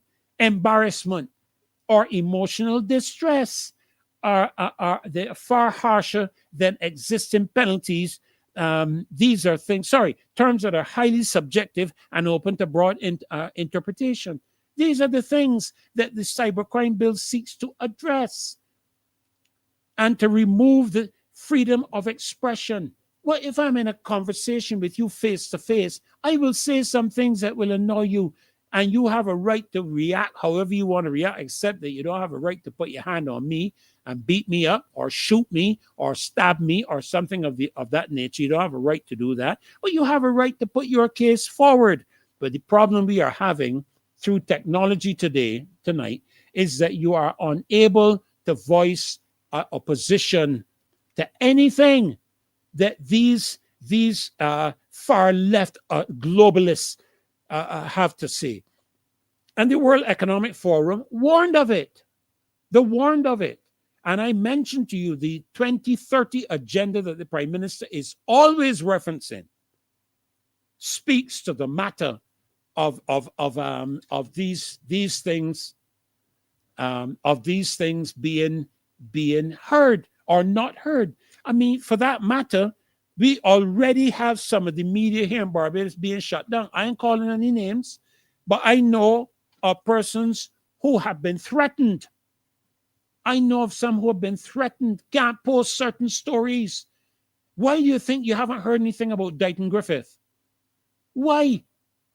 Why, with an attack on our children in school, have we heard nothing concerning the Dighton Griffith School? And I will keep pushing it in the face of this government until something is done to protect all of our children in all of our schools, primary and secondary schools, from these kind of interruptions in their lives when they should be safe. It has to, I don't know why. It could be something to do with drugs. It could be a child of somebody that they got a beef with. They give them the money for the drugs that they have. All of these things. All of these things. But Barbados has a right, and I heard Marcia speak about it tonight. I made some notes. Marcia talked about why don't we work on what we already have? Why do we have to go to external sources in order to make provision for what we want to do here in Barbados? Why? Why can't we have homegrown solutions? Why did we have to run to the International Monetary Fund with all the economic brains that we have in this country? They had to run to the International Monetary Fund for them to do a program, which, as far as they're concerned, they couldn't care two cahoots who is disturbed in Barbados, who is disenfranchised, who is made uncomfortable, who is unable to pay. They don't care. As far as they're concerned, you want the money, this is what you got to do. You got to get rid of the transport board. You got to get rid of the water authority. All of these things, you got to cut down on the level of employment. You have to fire people. You have to put people out of their jobs. When all of that begins to happen, let me say this to you as a warning to this country. When people cannot find a legal and lawful way to deal with matters, they will turn to other things. All right, so we need to address these matters clearly so that we are able for ourselves to provide solutions for our problems here in Barbados. Well, my time is long gone. I think I have dug into Maxine's time. I did see her come into the studio. I was waiting for her camera, which normally I would see her pop the camera on, but for whatever reason, I don't see it tonight because I was just waiting for no, look, listen to me. Look, I don't want to see the black and white circles in front of me, Maxine. When you are joining me, I want to see your wonderful face. I went to get a glass of water, so can you hear me? Oh yes, I can hear you loud and clear. Yeah, I was saying that I went to get a glass of water. Water. Okay, I came prepared with mine. I came prepared. I didn't want you to see a chair, an empty chair. But that is all right. If I saw the chair, the others wouldn't see it, just between me and you, and I would have seen you because I was waiting for it. I was waiting for your camera to come on because when you're on the show with me, I don't know with anybody else, but when you're on the show with me, I like to see your face because it's an encouragement. Believe you me. See that smile that you just got there? You all see the smile I'm talking about? You all know what I'm talking about, right? Loyal opposition. People tell Maxine, me that I don't smile, but no, that's not true. That's not true. I tell them my resting face is a vexed face. That's how God made it. So, but I've learned also that it takes less when people look at you and tell you smile and give your face a rest. It is serious because I understand that it takes about 67 muscles to smile and 100 and something to frown. Okay. That's what I'm told. I've never researched it to verify that, but that is what I was told. Anyhow, welcome to the show. I've already taken up about 15 minutes of your time, which I have to give you back. And I understand that you are going to be looking into this matter of the housing title transfer. I think Marcia mentioned that to me. I don't know how far you're going into it or what you're going to be doing, but over to you. Thank you very much. And let me say good evening. A blessed Easter tide to everybody. For some people, they appreciate that as much as we celebrate Christmas. Having been born, Easter is about us and the future and the resurrection. And I'm not a preacher, but I think that I grew up at a time when Barbadians took the Lenten season very seriously. And yes. After those 40 days, and so to Shirley and everybody, I would say blessed season. Now, how can I describe, thank you very much, Queen D246. How can I describe what I thought I heard? Because I can only say I thought I heard it. When I heard the new Minister of Housing, Christopher Gibbs, speak about some legislation intended to and I choose my words very carefully, to continue the execution of a program that started under the late David Thompson. And you know, I call it, you know, when I thought about it, I didn't even think of his name. I call it a Christopher Columbus moment. And he's Christopher Gibbs. You know, Christopher Columbus discovered the West Indies, but there were folks here long before Long before. So in the same way that Christopher Columbus discovered us, this part of the world, there were people who were here before, including Africans who would have come across. The history shows and the descent shows that Africans came across. If you go to Brazil, you see some interesting things and so on.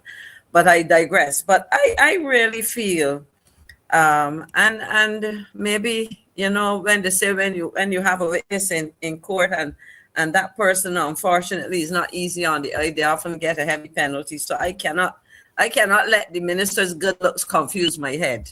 I have to tell him that he either was, and I use the word ignorance in its proper sense, meaning lack of knowledge, or he intended to mislead us. And I will give him the benefit of the doubt. In Parliament, they tell you that you're not supposed to, you know, infer any improper motives. That's the language they use to members.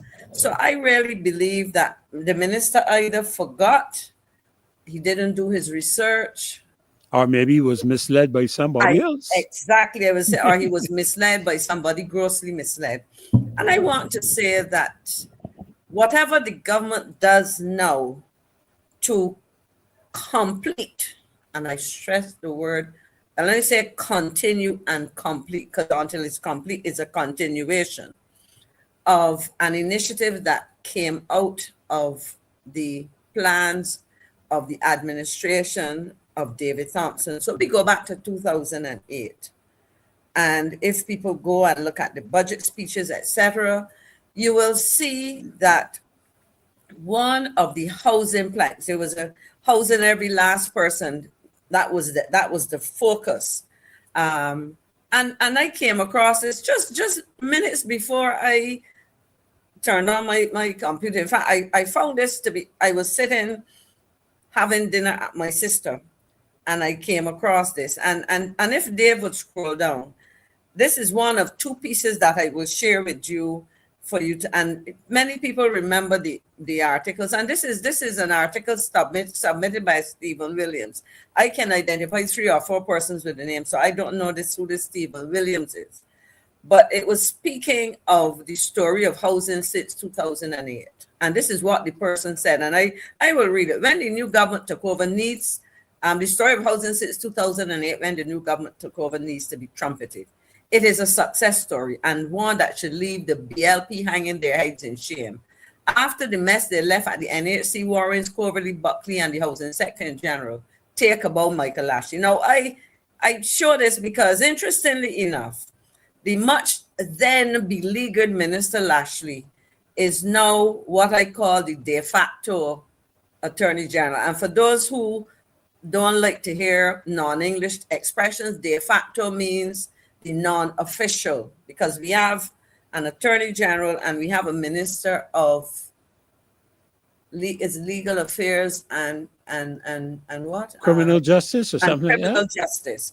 But I have not heard the Attorney General, somebody described him as the Minister of Legislation, but that will take some of my time to explain what I understand. But all I've heard so far would be pronouncements by Minister Lashley.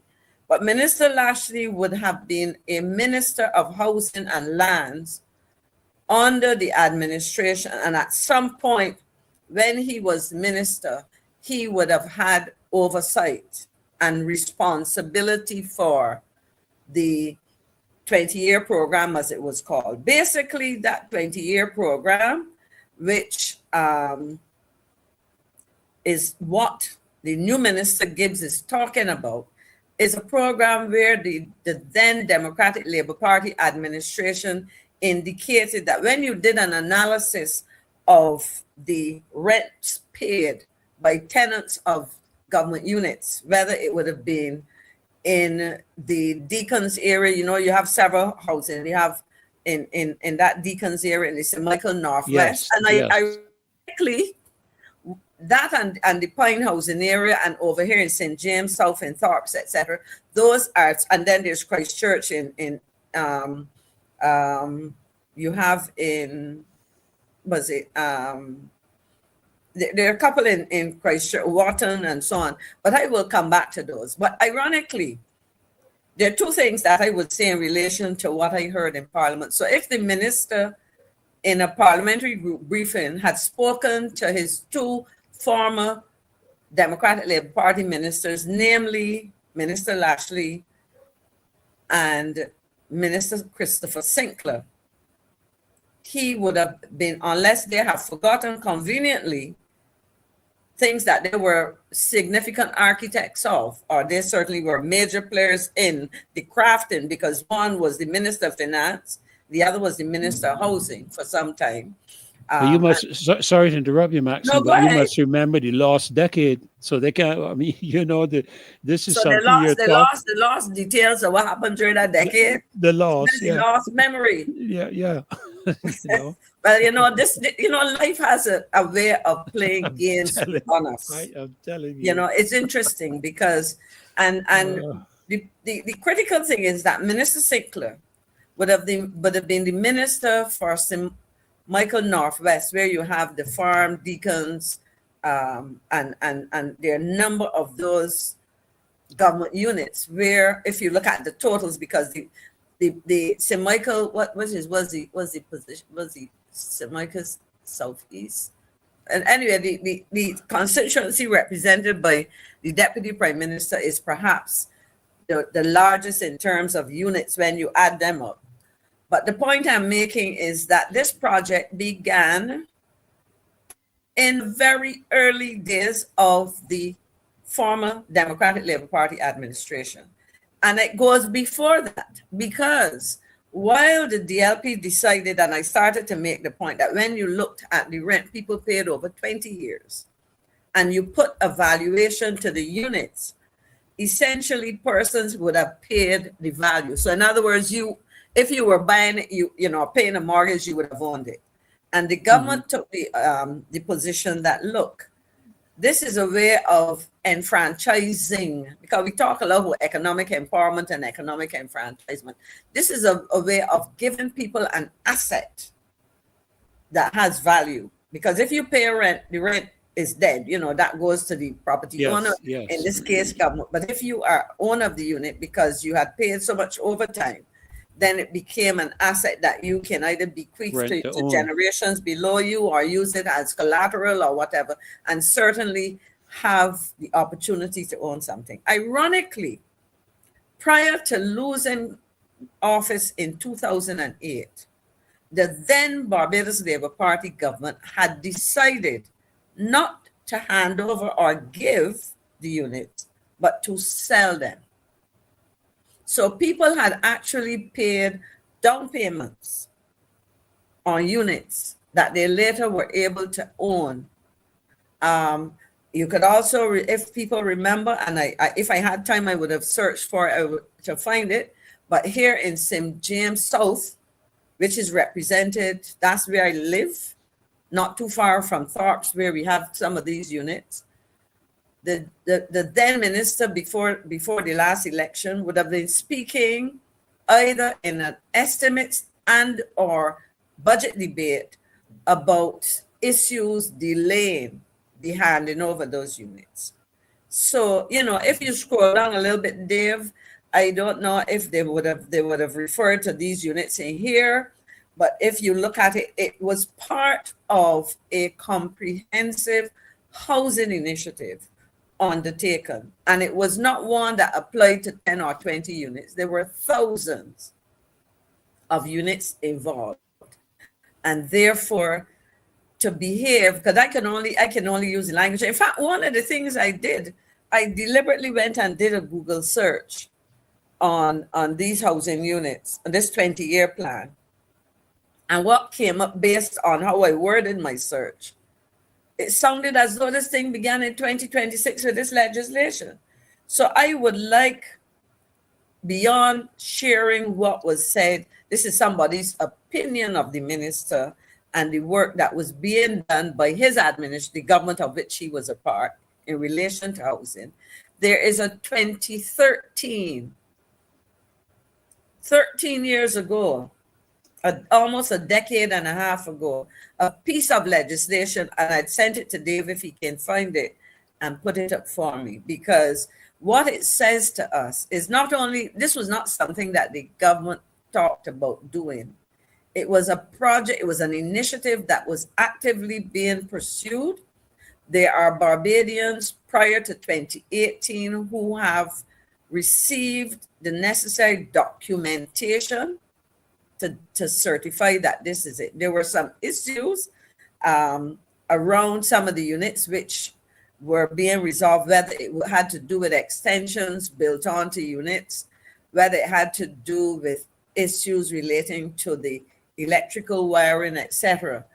But this is not a new project. It is a project that moved pre-2008, where people were being sold these units, to one in which the government took a studied decision that the units were essentially paid for, and government was in a good position to say to those property owners, once you have been paying your rent faithfully, you are not in arrears, and so on, you've been paying your rent, you have essentially paid enough to cover what we calculate to be the value of those properties, and you are better served as citizens, as owners, rather than being tenants. And so if I could get that piece of legislation, I just want to demonstrate to Barbadians that the legislation that Minister Gibbs is bringing is not the first legislation, whatever the nature of the legislation that he brought recently. There was legislation to facilitate these transfers. And there was a lot of work done because you had to do surveying, you had to check out things like what they call them, walls, the walls that separate units. Yeah, the common wall. Common, yes, and so on.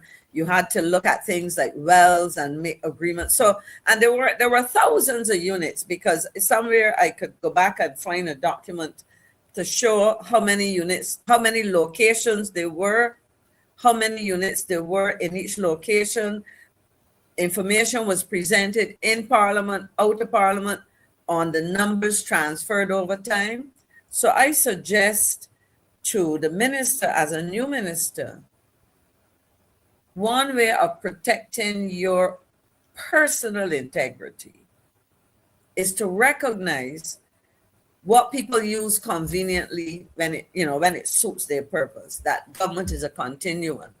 And in relation to this initiative, it is a continuum. The piece of legislation that I would have sent to Dave would have been a piece of legislation. Let me see if I can pull it up on my tablet so I can at least read it and people will see. Look, it's right here.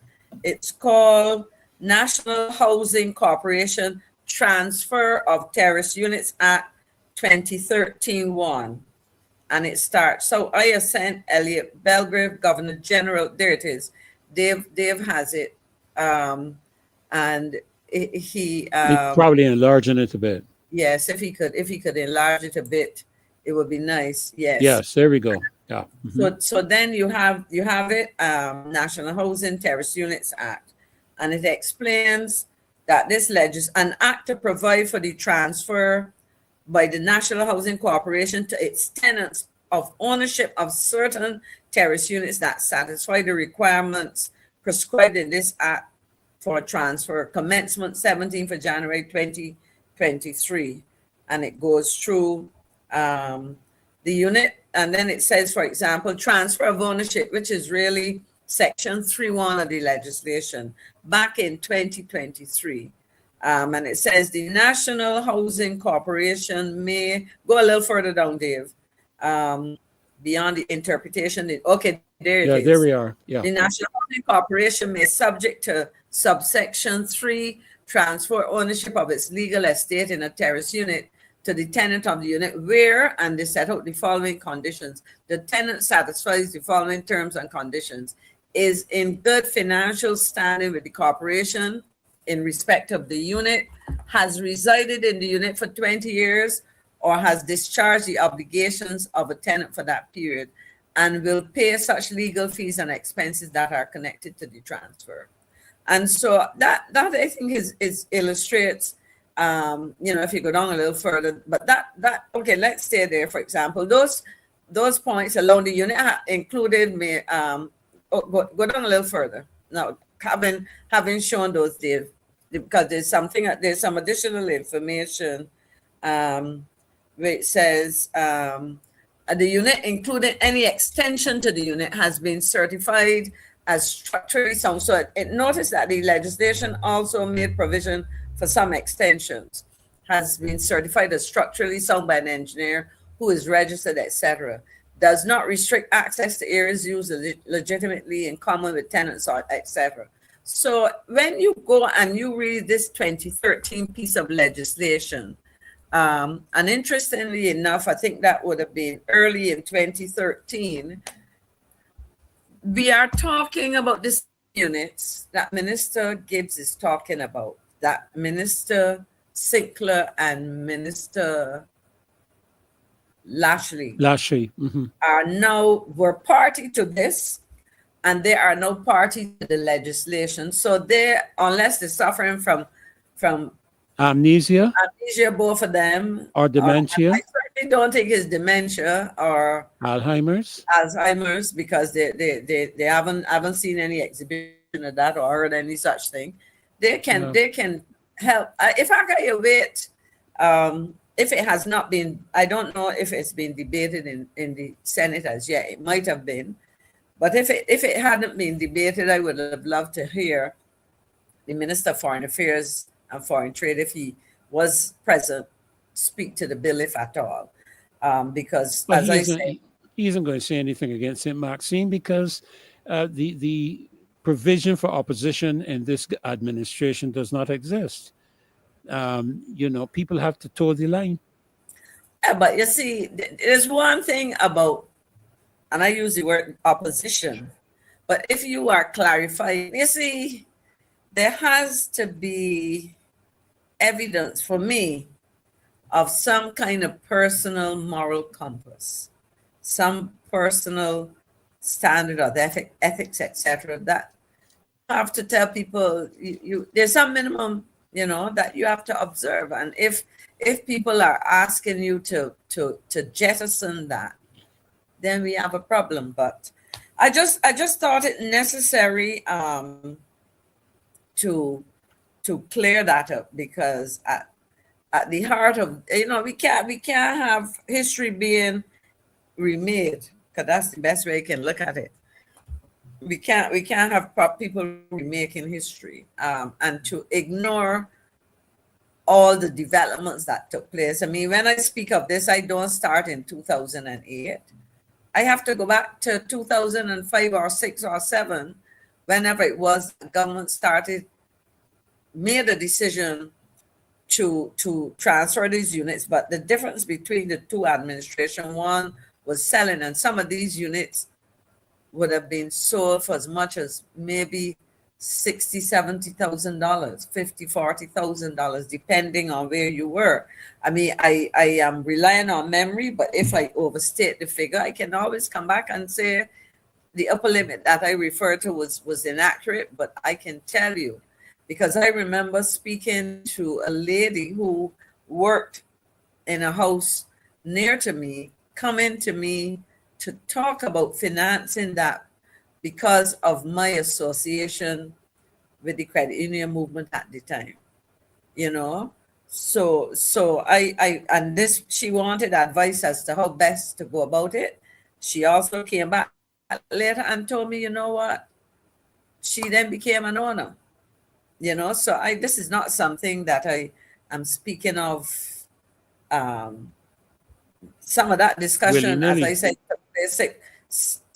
prior to 2008, and certainly within the context of me being involved in the credit union movement and advising somebody how perhaps they could finance the purchase of their unit. But then clearly things changed post 2008 and the person became an owner, you know.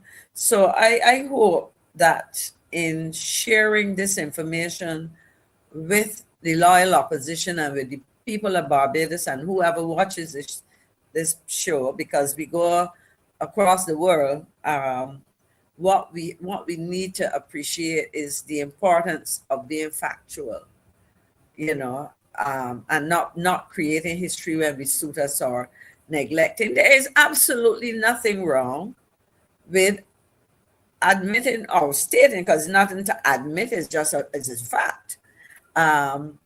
That, as somebody said, you have to rehash things because the truth must be told. Yes. You know, and so, but you see, and sadly, if we do not do this, we end up with a whole set of things being misrepresented, because, you know, it takes me back to other issues. And so for me, and I've said this in the past several years, having been a member of a cabinet for 10 years, I will not sit by and listen to anybody,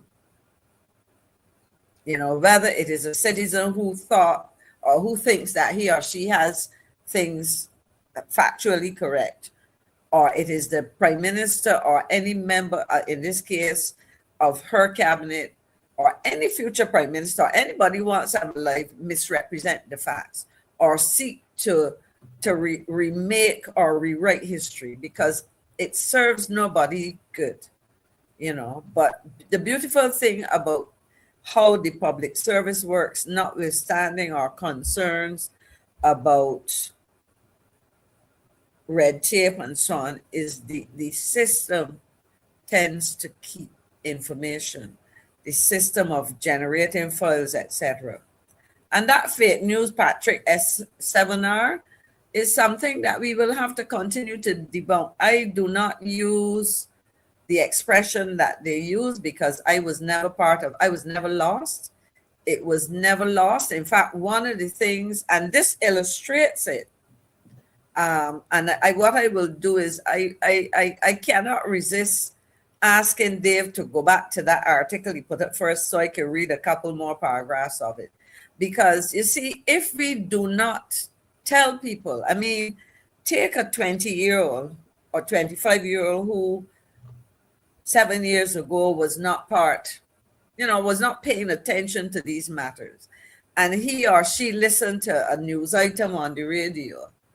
And, you know, I don't only blame the politician, I also say this to the media houses, because I can't say they didn't do it, because I would have to go back and listen to say categorically that they didn't, or to even our moderators on these programs, that when you hear what is reported and you do not counter that or enhance what is said, or, you know, offer counterbalance or additional information, and let it go as if nothing happened prior to then, you're not doing this country any good. And this is, as Gregory Year was saying, do you know how confusing it is for children doing history and social studies? Let's say a student was asked to do a presentation on housing policy for post-independence.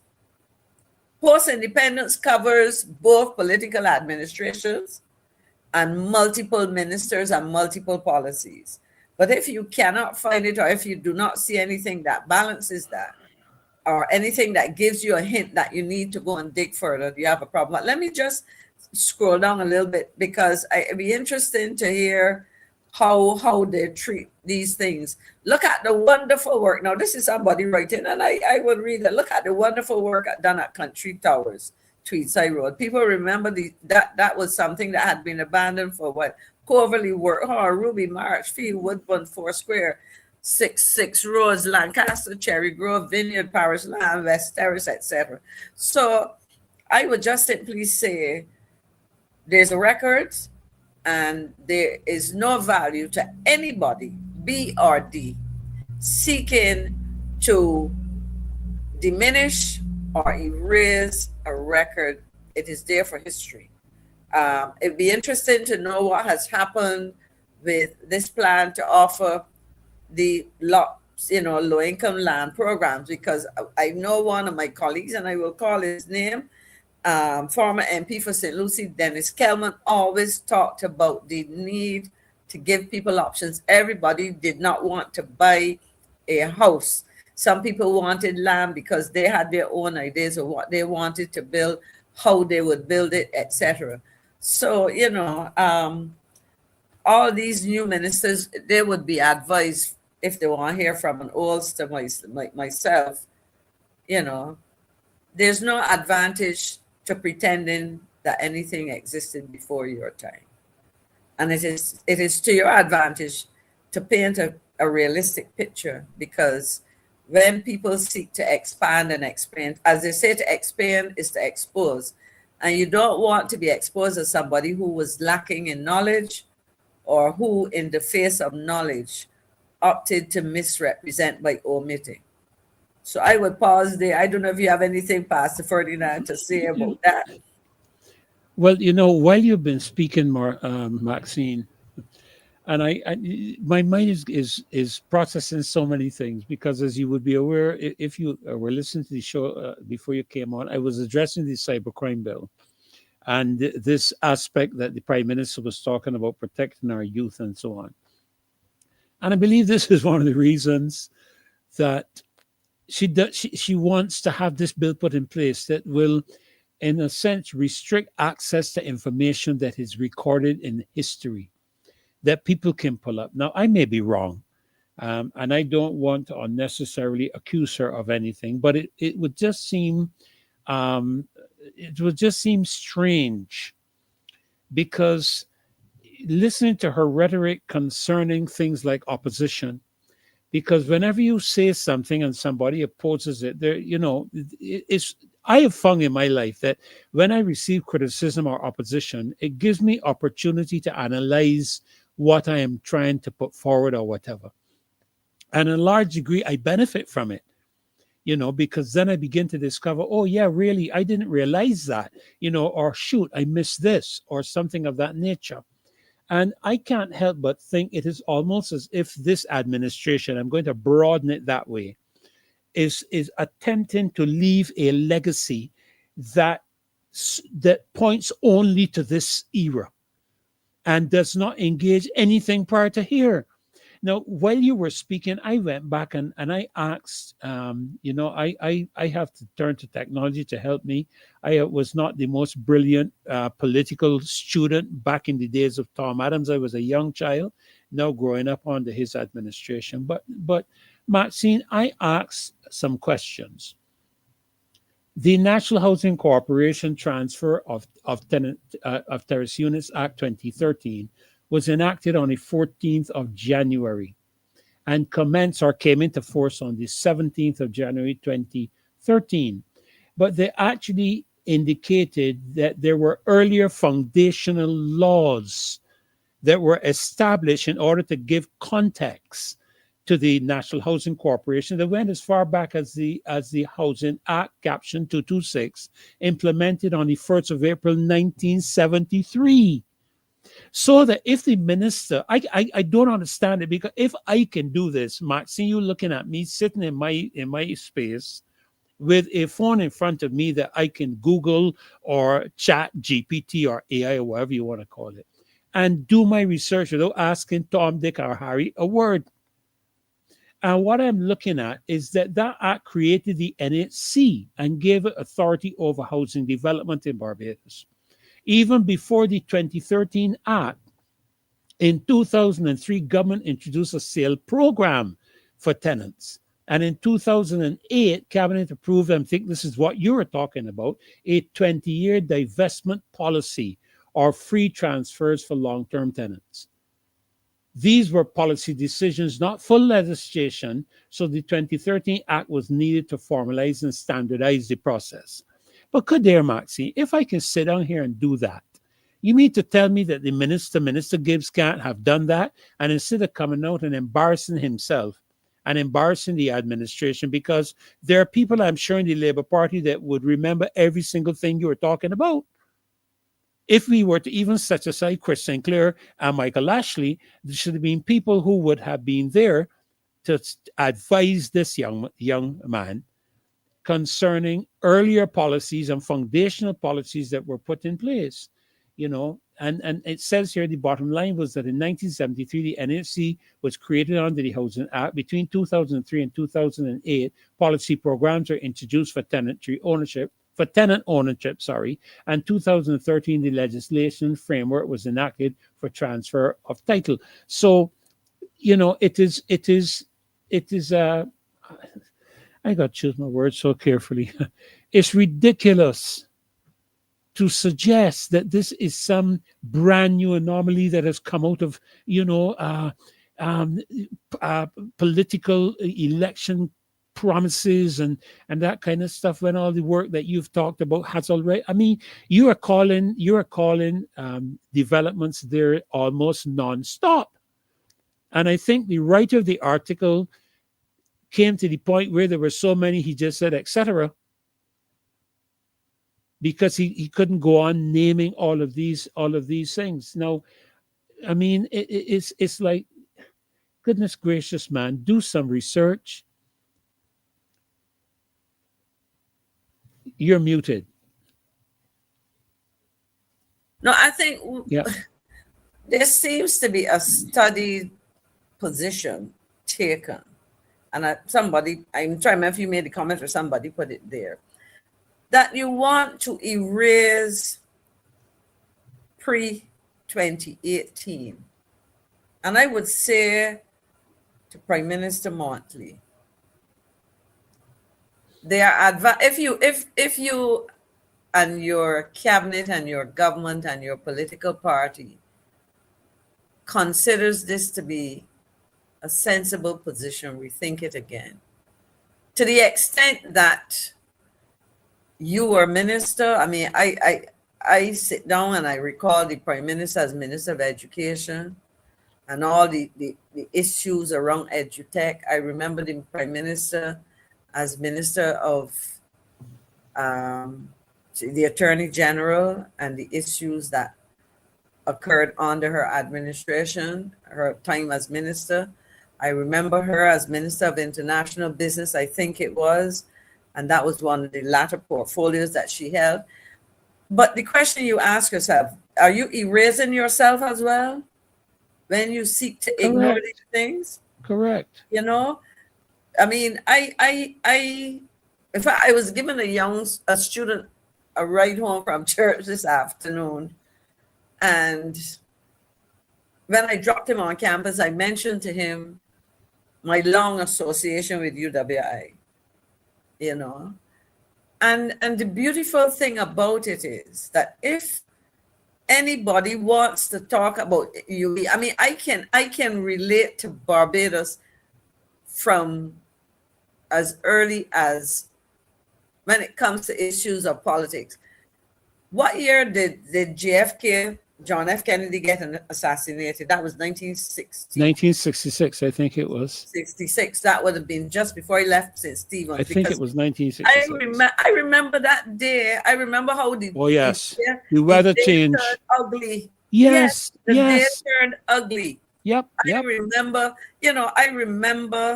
I go back before that. I remember when Errol Barrow, because I'm a Black Rock girl. And I remember as children, we used to call it the Mount, upgrade the University KFLB, go better doubts and all of this. And I remember the event when Errol Barrow turned the sod. I was a little girl, little. My mother father probably didn't even know I left home. I was the fire, but anyhow. But some of us, we knew of those things. Yes. I remember when this whole area of husbands and Wanstead and so on, because these areas really NCF, these were plantation lands. That's and right. I remember That's when right. government decided that they were going to put them in housing and seeing people walking with bags of potatoes and so on because the land was being cleared and people were able to go and get those things. Why shouldn't I remember part of my history? That's part of the social and economic and political development of Barbados. you know, but then people are going to want to create. And that's why I say to my colleagues, people who support the Democratic Labour Party or anybody, there is no advantage to ignoring the realities, and there's every advantage to correcting efforts to misrepresent facts. Whether we're talking education, whether we're talking health, whether we're talking housing. For example, right now, I hope Barbadians will go and revisit what transpired in 2005, 6, 7, 8, when we talked about flyovers. Yes, there were absolutely. issues beyond the technical. Yeah. There were ethical and legal issues and so on in there. And when I hear that, I ask the question because you're hearing things, I'm looking to see it spelled out in more detail. Who will get these contracts? There's a lot of information out there that you can go and pull and put back in the public domain and ask the question, are we doing the right thing on multiple counts? And I will leave that. That's a long discussion for another occasion. But you know what? People can benefit from the existence of information generated around that entire discussion. So, you know, was this, I'm looking at Pedro Gemmett's comment, well, no, the media spread that like new news without scrutiny. Okay, you think that, no, they didn't forget. But unfortunately, Mr. Gemmett, there are persons in the media who are prepared to do, I will be kind. Marcia always says that I am often diplomatic in my choice of words. I'm careful in my choice of words. Who often choose to tell half of a story because it suits their purpose. And that is not new. That is why, for example, you would hear certain media persons use the word lost decade. I don't use it, but they would use it over and over again. You would hear certain media persons, whenever there's an issue, unable to discuss it for what it is worth. In other words, when it suits their purpose, they will draw on history, especially if the history that they want to draw on are their story in some, because sometimes it's their story, not history. It might be his story or her story, but not history. When they draw on things that are negative. But I say, at the end of the day, information is available at your fingertips, and it is for citizens to find themselves making use of information, thinking critically, analyzing for themselves, and calling out when people, whether it is a politician, whether it's a media spokesperson, whether it is an aspiring political, economic, advisor, whatever the case may be, even religious leader misleading people, call it for what it is. I don't know if we have lost Dr. Ferdinand, but let's hope not. But I think really and truly, let me read this comment. V. Hoy, you're saying low-income housing is not for low-income workers. You must have higher income to keep up with the prices. Actually, you have touched on something, V. Hoy, 7899, that I am concerned about, and that is the spiraling cost of housing. In fact, let me kind of, as I wait for my colleague and to return, I heard, and I would have to investigate further, because you hear a bit of news, especially if you're not fully listening and there's a soundbite. But I heard something carried in one of the media houses, well, one of the radio stations to be precise, when this Minister of Housing said, and if I am misquoting him, somebody can correct me, too many homeowners, well, this is my paraphrasing of it, that's the best way I can do it, so I don't want to say I'm quoting him verbatim at all. But he was suggesting that too many homeowners are putting their properties into Airbnb, and that is pushing up the rents. Now, as a businessman, a successful one, very successful one, who is continuing, or who used to continue, because I don't know what the rules are in relation to whether he can be directly involved, but he's continuing, let me put it that way, a family business. He would understand that there are certain factors which inform business decisions. And there are things like costs and revenues, etc. The unfortunate reality in Barbados right now is that we have heard so many complaints from persons who engage in long-term rentals, that oftentimes people who may find it hard to pay rent, they run into arrears, and then when it becomes unsustainable, it's an untenable situation for the property owner, and they try to end the arrangement. Okay, are you with us?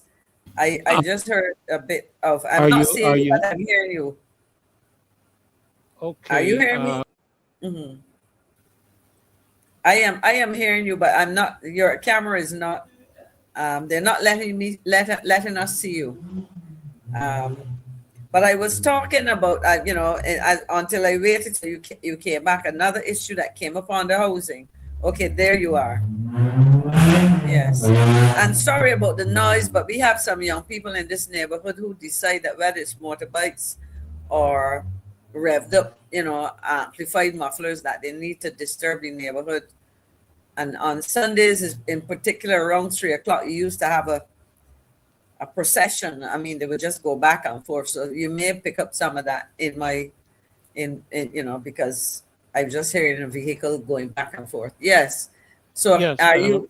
Go ahead. You're hearing me? Yes, I'm hearing you very well. Are you hearing me? Yeah, I'm hearing you. I don't know. I just had a tremendous dropout of my entire computer system. I don't know somebody don't like what we're talking about. I don't know. I don't know. So. I'm just trying to get my background back up, because I use. Well, I'm seeing you. I'm hearing you is 9:26. I don't know if there's an arrangement for calls. I know how that format usually works. So it should. That. Okay. It should. I've asked Dave to put up the number and so on for me. I'm just trying to get this backdrop back into place. Mm-hmm. But if we see a number come up, Dave, I'll just work with the green screen for now. But Dave, if we have a call, you can interrupt us at any time. And sorry, I missed all you were saying. I couldn't hear a thing. My entire system went out. Whatever you shared, and thanks so much. I don't know that we'll get calls. I don't think we'll be able to. There's an issue with taking calls tonight. So, folks, if you Okay, yeah, I see that. Yeah, that message. Yeah, I see the message. But so we'll work with the comments. If there's a comment, a question that you have, if you can put it in the comments, yes, we can talk about it. Exactly. Yeah. And I started when you dropped out a bit, looking at VHOI's comment about low-income housing. Right. And I referred to part of a news item that was carried. I guess it was part of the same debate where the Minister of Housing was talking about the piece of legislation that we were discussing earlier. But he was making the comment that rental property rents are becoming out of the reach of many people. And he said, too many. I heard the word, and I presume the reporter was using his words, that too many people are putting their homes into Airbnb. And I made the point that as a businessman himself, he probably can appreciate that these are business decisions for some people, because some people have houses that's part of generating income. The reality is that if you have money in the bank these days, it doesn't do anything for you. You are essentially, when you calculate fees, etc., and then you look at the percentage interest that you earn, you are, to all intents and purposes, paying the commercial bank to keep your money for you. So when you somebody may say, okay, I have a family home. Let us do some sprucing up at that house, and we're gonna put it on the market as Airbnb. Yes. The truth is, you will earn more. You're earning because a vacation is gonna pay more than a monthly. Somebody who's looking to rent for a year or two. You're also generating some foreign exchange, which of course benefits the country as well. But the important thing is that you control access and who is there, because if somebody comes in for 2 weeks, a month, 6 months, because some people may come to do an assignment and they rent for a few months, but there's a finite period, and that person is gonna that business relationship is very different. You get somebody in and you hear such horror stories, and then the owner has little recourse. I've also heard on the other side horror stories about what some landlords or property owners do to tenants, but largely it is often a problem on the side of the property owner having hell to evict to tenant. And oftentimes when they're after issues like that, people damage your property maliciously, break cupboards and fixtures and all kind of things, rip up things, carry away things. And so, people then take a steady position. Now, what that calls for is a revisiting of a number of things as it relates to housing, the financing of housing construction, the position of government in terms of rental units, rent to own. That's another strategy that we introduced. Because essentially what these terrace units turned out to be after 20 years that you were renting to own once government took that decision. So we have some issues here. Nina 512 is saying for citizens to compete with visitors for housing, this could erode social cohesion. Now, the question, therefore, is, following Nina's comment, what must we do as a people? And in this case, we're talking about prospective homeowners. We're talking about government as a provider, traditional provider of housing solutions. We're talking about financial institutions that will finance, housing. What must we do to come up with creative ways to prevent what Nina is describing, So this is the kind of thing that we have to take some time, and there's some creative things you can do. I believe, and this is something I've shared in the past with people in the credit union movement, that you can so design a house to make it livable and aesthetically attractive. So in other words, it looks good, it is livable, but it is not necessarily complete. So for example, a house that's supposed to have 3 bedrooms may be so designed that you can move in having secured the necessary mortgage, etc., into what is essentially a 3-bedroom house with two bedrooms completed, but it is so designed that completion is not going to be a major inconvenience, and at the same time, the person or persons owning that home doesn't have to suffer what I would call the inconvenience of a structure that looks incomplete, and but there's some we just have to put our minds to coming up with some solutions. But Maxine, when I look at housing in the country, because it's an area of tremendous interest to myself, over the years I've been looking at it from as far back as during the Arthur administration, when I was looking at alternative housing systems that could provide pretty high quality homes at a lower cost. And I remember engaging a young man who I knew for many years, who is still involved in the construction industry. He's a builder. I'm not sure how you refer to them now. He's a contractor, I think. Not that he has a big business, like Pre-Conquer or anything like that. But he was telling me some years ago that it would cost around, let's say, about $170 a square foot to construct a home. And then the builders were then selling these homes at up to as much as $260 to $280 a square foot. Wow. Now that is a close to 100% profit, which I was in the automotive industry, and I can tell you that in the automotive industry we work with, like, I think some of the highest percentages were 33%. In the food business, I worked there as well. Hardware, for example, in the supermarket carried like a 45% profit margin, while food carried between 15 to 25, 30%. So when you have a home being built carrying close to 100% profit for a builder, and that $170 included labor, materials, everything. That is the cost to build the house. But the retail price for the owners of these developments was close to 100% more. So we were looking at alternative systems. Even today, we're looking at alternative building materials that could help reduce the price of homes in Barbados, and not only reduce the price of homes, but also potentially make them fire resistant, mildew resistant, rot resistant, so that you have something of longevity.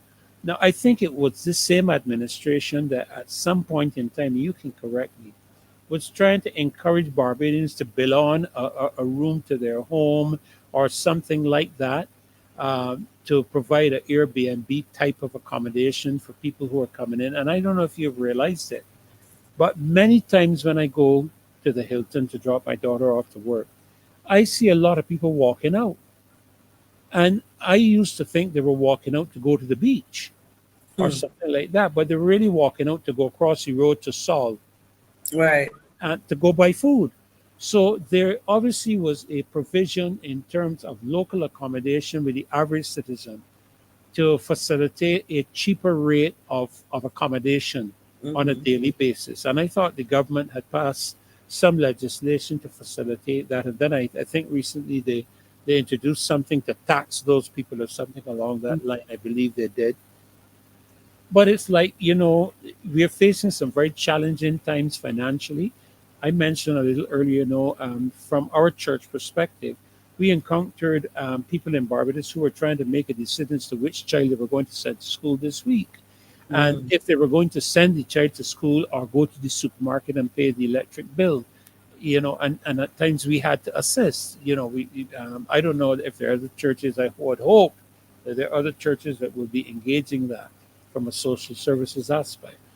But, it's clearly obvious that we have a very high cost of living in Barbados, and people are looking for ways and means to bolster their income. And I think it's a bit disingenuous for government to make provision to what should I say, discourage that, because at the same time you're talking about all this stuff going on over in Iran, and oil prices going up, and the costs of gas going up, and all these different costs increasing, shipping costs increasing, which is why I think that was the one thing in the budget that I thought was a pretty good provision, and that was to move the duty that you pay from a CIF value to FOB value. Because I always used to wonder about, why am I paying duty on insurance and freight? There's nothing to do with my purchase. You know what I'm saying? But that gives you a bigger tax take, though. You mean in terms of CIF? It gives the government a bigger tax take. It gives them but it pushes up costs, as you correctly It pushes up costs. Now, give you grant. I have always queried, because I was in the industry, in the business. I have always queried, even with some of my management people, when things come down, why aren't we dropping our prices? Because and I know how Barbadians feel about merchants in this country. Because I don't recall if I've ever lived to see prices go up and come back down. I've always lived to see prices go up and go up and go up and go up. That's what we always hear. I'm looking here at this comment from Jeremiah. First thing that has to happen in Barbados is Black Bears need to learn to unite. I have a cross section of views on this. There are areas in which we have demonstrated what I call the capacity to unite, and I want to look at this. I remember back in the mid 80s, sorry, to be precise, in 1983, a couple credit unions were formed, including the second largest, that is the city of Bridgetown. Barbados Workers Union, I think they've changed the name now to, what's the name now? They've changed the name from the Barbados Workers Union, Credit Union, to, the name will come back to me, but they've changed the name. And I think they did that as part of probably changing their common bond. But I want to say that if you look at what a credit union is a financial cooperative which pools the financial resources of its members. And if you look at the demographic, the racial and ethnic composition of Barbados, the vast majority of the population happened to be Black Barbadians. And they came together in the 80s to solve a problem which they perceived, that they didn't see that the commercial banks at the time were serving them in the best way they could. I mean, and they came together, and you have a credit union movement where, if you look at the size of the working population in Barbados, almost every adult in Barbados is a member of a credit union. Some are obviously very much more active than others. And it is through that coming together in a situation where members have access to, you know, the benefits of pooling. So I think I hesitate when people make these comments to suggest that it happens, but I would agree with you if you say we need to do a lot better, and we need to do it in ways that are in more diverse ways, and in ways that will have significant impact. And I will share this, and it has to do, I think, with people, part of their religion, and how that influences how they use money and what they do. And people, and I will not hesitate to say it because people have been pointing it out, and you've had people come to offer to buy lands that you have, that the Indian community in Barbados has been heavily involved in rental property construction, you know. Now, I always say to people, this is where I believe that we have to ask ourselves, not only about unifying, but why do we only see ourselves as consumers for the most part?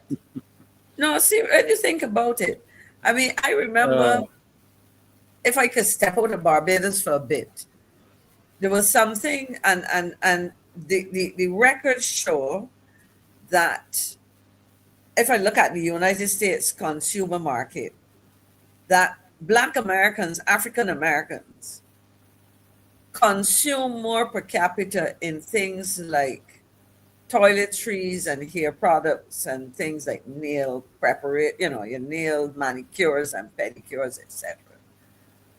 And I asked myself, I mean, and so that the industries, because there are multiple industries around that, as they evolved, are lucrative. But if you look, for example, at things like nail parlors, they have been overtaken by Koreans and Chinese and whatever else. And my question is, why is that happening? Yes, they probably have access to finances within their communities or whatever the case may be. But at the same time, we, the people who consume these services, are contributing to their success. Why can't we do it? So, and I think part of it has to do with, and this was something that I was going to talk about before I realized that we needed to focus on what is clearly a topical issue, the housing issue, having heard the minister. But we have to start asking ourselves, how do we begin to empower ourselves? Empower ourselves not only in terms of economic empowerment, but I think we have to find a way to work on building the frame of mind, the thinking of our people in terms of how we see ourselves, and to understand how we need to create opportunities for ourselves, see ourselves as capable, and not seeing that certain activities are the purview or the place for other people and not us. Mm-hmm. Because if, I was reading an article, and I'm going to share it in our chat, Pastor Ferdinand, if I can pull it up again. And they were congratulating a young Nigerian doctor, and she studied medicine in some, if I'm not mistaken, Eastern European country. But you know what they said? She completed her medical studies while running 4 businesses. Young woman. Mm-hmm. Mm-hmm. And medical studies are not easy. And no, not at all. Let's say she's gone off to somewhere in Eastern Europe. She has to learn the language, unless it was a school where she was taught English, and it's unlikely that she probably had to learn the language, as you see students do when they go to Japan and China and so on. No, she had to learn the language. She probably went there and realized that there were certain services that she wanted and other African students want that weren't available. And she decided, you know what, I'm going to become an entrepreneur. Now, I want, Andrea Critcher is saying we need to teach financial literacy on a serious level in schools. I say it is also an opportunity because, as I mentioned, one of the things I wanted to talk about was the whole question of empowerment, but doing it from what I call a self-help perspective. This is something that's near and dear to my heart. For years, I did sessions on personal financial management. You can call it financial literacy, because it for school, for PTAs, I did it for church groups. I remember going to being invited by one of the chaplains of the Barbados Defense Force, and going there to talk to what's the title? The members of the BDF below the rank of officer. There was a term that they use, but the rank and file, let me put it like that. Because the chaplain at the time was very concerned that you had, and it was particularly young male members of the BDF who from month to month found themselves unable to manage. They had to be getting salary advances or borrowing, whatever, and so on. And the concern was, you have to find a way to manage your financial resources. And I'll give an example of a couple of things. I would have asked a question like, can somebody tell me what is the annual interest paid that you pay on the average credit card or hire purchase arrangement? Isn't it somewhere up in about 22, 24, 25%? Amen. And that is exactly what it is. And I noted some years ago, I'm not going to call the name of the bank, but the interest rate on savings was 0.00001%. Okay. And their interest rate on loans ranged between 8 to 14%. All right. And you did not benefit. I mean, when you compare 8 to 14%, precisely, to 0.00001%. Okay. And then, let's share. Let me share. And this was the kind of example. And when I was doing those sessions, you were getting like 2 or 2.5% on your savings. Now let's assume that you're getting 1% on your saving, but you're paying the same financial institution 20. I'm going to be generous and say 20% for the ease, but 22% because I'm going to use $100 for the credit card. For the credit of card. the credit card. Yeah. So you are going to, so if you had an outstanding balance of $100 and you had $100 in the bank, you're going to get, and I use 1%. So that I'm not realist because to get to the 0.00, I got to work out the cents, but I can treat it as 1%. If you had $100 in the bank for the year at 1%, your interest on that would be $1. So if you did not touch that $100 and you left it for a year, and the bank gave you a statement not taking no charges or anything, you would have had the grand total of $100, $101. However, if you decided, well, I'm going to leave my $100 in the bank and get the dollar, but I'm going to get a credit card, I'm going to pay the minimum, and I end up paying the year's interest. You, instead of you well, $100, you don't have to pay the bank 100, and if it's 22%, $22. So you know your bill has gone from the 100 to $122. And to make it worse, remember that the interest is calculated on the balance. That's correct. So that if you only pay the minimum, let's say they tell you, well, we only want you to pay $10 a month. Remember that you didn't pay anything in the first instance. I mean, I'm just using arbitrary numbers. And it's 122. You didn't pay anything. But then you say you pay $10. So your balance now is $112. So you take off the 10. And you can pay 22% interest on that $112. You know, so in essence, you will find yourself never getting out of that debt. And there are some entities, I wouldn't call any of the names, but people can really get these quick loans and so on. But you know what is the interest rates are probably even higher sometimes than the credit card rates. But you know what they do? They say, we will lend you this. No, we're not going to worry too much about your credit rating and so on.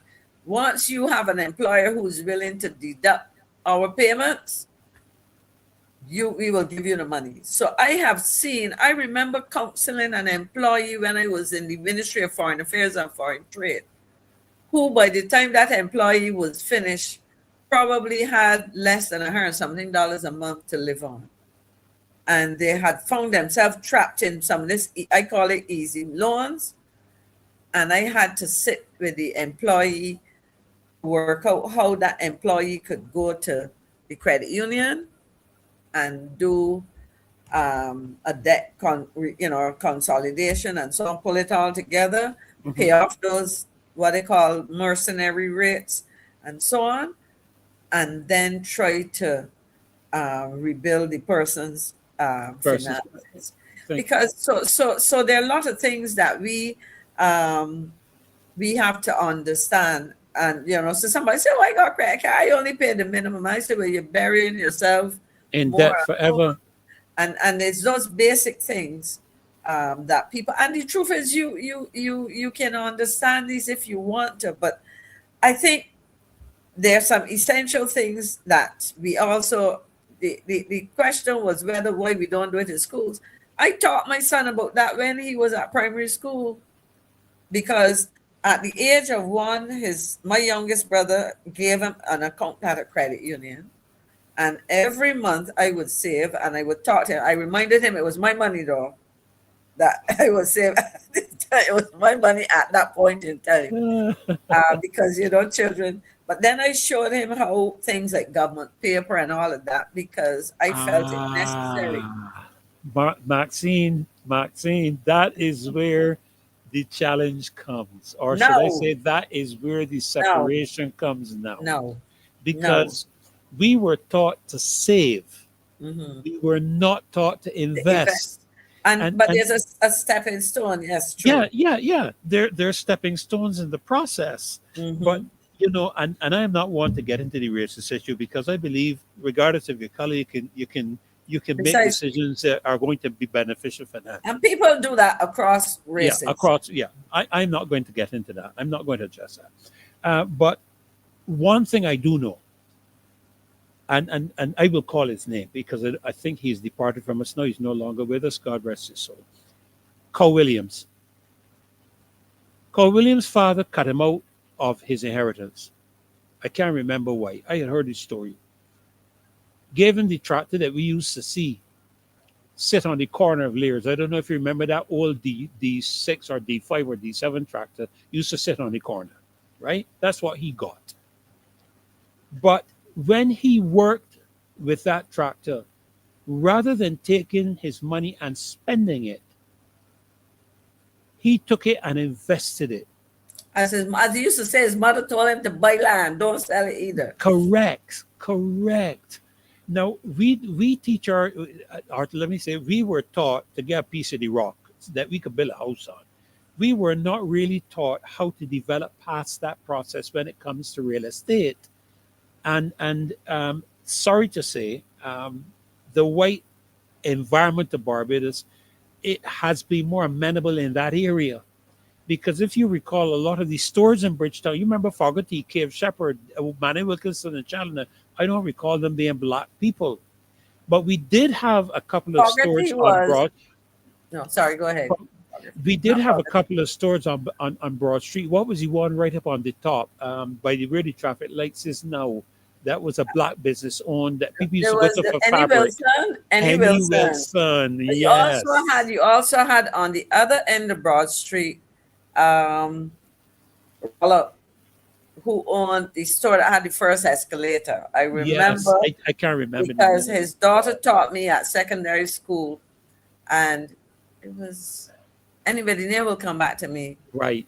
But you're correct. You see, we to me, and these are things I have had to experience myself to the point where today I'm trying to see how I can deal with investment and so on for the sake of my grandchildren, because the good book tells you that a good father leaves an inheritance for his children's children. So I'm trying to work toward that. But then the other thing I wanted to quickly comment on, I remember Reverend Dr. Holmes Williams at People's Cathedral when he started the Family Cooperative Credit Union there. He did it out of the basis of the Book of Acts, where everybody shared everything together or in common. I don't know. I mean, as a biblical reader, you would know about that aspect where they brought everything laid at the apostles' feet and da da da da da. So he started the credit union with the intention that people who couldn't afford X, Y, Z, because we pooled our resources together, and the majority of the people in that church were not white. The majority of people in that church were black people. Now, we had one or two white ones. Kiffin Simpson used to attend. Ian Dowden used to attend. And I believe some of them got involved with the credit union. But the majority of the people there were black people. And they came together, Maxine, to the point where people were able sometimes to get a vacation. They were able to even buy a ham at Christmas because the price of hams started going up. And I mean, you almost had to save a month's salary to buy the ham. So, things like that. I remember that happening. So I don't think it is entirely correct that you never see black people pulling things together. I agree with you. I think one of the areas we haven't mastered is in terms of us pulling together when it comes to business. Like how the Indians do it, the Chinese do it, the whites do it. And there are some people who do. I think, and you see, because, and I always tell people, don't tell me that we never do it we can't. Because if you say you're telling me, I tell those persons, you are admitting that you are not willing to do so. To do that? The advice I give, because you see, you're getting me into an area. Only today I was speaking to somebody about this. This is an area in which, two different conversations that I've done. It's something that is a passion of mine. And I remember saying to a young man who I worked with, he was part of a group of friends, and they were talking about possible home acquisition, etc. And I suggested to him, this is probably mid-90s. Yeah, mid to late 90s, that I would say. I said, you know what? Most of them were not married or anything. I said, why don't you all get together, decide to purchase a home? In other words, individually, the people might not have been able to qualify for a mortgage, etc., up front or whatever. Purchase a home. Then you have that, you use it as collateral. Then, so in essence, by the time, let's say there were 5 friends, by the time they were finished, the way they worked it out, they would all end up with homes. and even beyond that, maybe look at rental property. Correct. And so this is it. I mean, but I know says families must now invest together, and that's something some people have seen do for years. But my advice is family, friends, or just straight business acquaintances. If you're gonna do that, make sure that you document, you have legal agreement, and all of these things. When I taught entrepreneurship, I used to say to people, well, it is not advisable to think of a divorce when you're as a married couple. Think of a business divorce and document these things because business partners fall apart. And even so that you don't say, well, I thought we understood this. Document it, have it vetted in terms of its legal soundness, etc. No, but Maxine, you're correct. I know of a family where the children are looking to join together or to pool their resources together to construct apartments. Exactly. Where maybe one of them can live or two of them can live in the apartments, so that, and then the other one be rented, and the rent would go toward helping them in terms of the mortgage and so forth. And of course, there comes a point in time when, if they do it very well, that can become a valuable asset to move toward other developmental aspects and other investments. And I think this is an area maybe that we have, and like I said, I want to be very careful in selecting my words, that we have not managed well as Black people. You're correct. I don't want to say we haven't done it. I just simply think we haven't not done managed enough, it well. and as you said, we've not done it well. Yeah. And I agree, and I think there's room for improvement. There's a lot, and you see, there's also the notion that socialization is also critical. I remember when I, for example, I was teaching. I went to university to teach for one term and ended up spending 17 more years doing it. But at some point, as I told somebody, I used to teach entrepreneurship, and I took a decision that I wanted to do things to take my own advice. And my mother, of course, she was like, "But, God rest her," but she said, "But you get a good salary." Her thinking was, you've educated yourself, you get a decent salary. Where you going to taking business risk and so on, And this is part of it. So because culturally and so on, and I suppose economically, some people say, well, risk taking is for people who can afford to take risk. But I mean, you take educated risk. But I think this is an issue that I really would like to explore further. Andrea, say if I could find a handful of honest people that invest and serious about going financially, I would. But people I know are not in a position to take that risk. Now, let me put it this way, and this is where I have said to the credit union movement that they must use to leverage their membership to do some of these things. We don't have the time now, Andrea, but remind me, and I will talk about that, where if we do things, we can start processes that would minimize risk, and where people can quote unquote invest in small amounts, but collectively you end up, and I'll leave this with you, $1,000 by itself is not a lot, but 1,000 by 1,000 is $1 million. Correct. And in a movement that has, in the case of my credit union, over 80,000 members, we can start playing around with numbers and see what can be done where individuals take minimum risk in the first instance, but but we're out of time for that. I'm looking at that. But let me very quickly say this, Maxine, and just to show you, I think the fear, I think fear is a real factor in all of these matters, huh? And as you know, fear, the Bible says fear hath torment, but fear is like a jailer. It can holds you around the neck.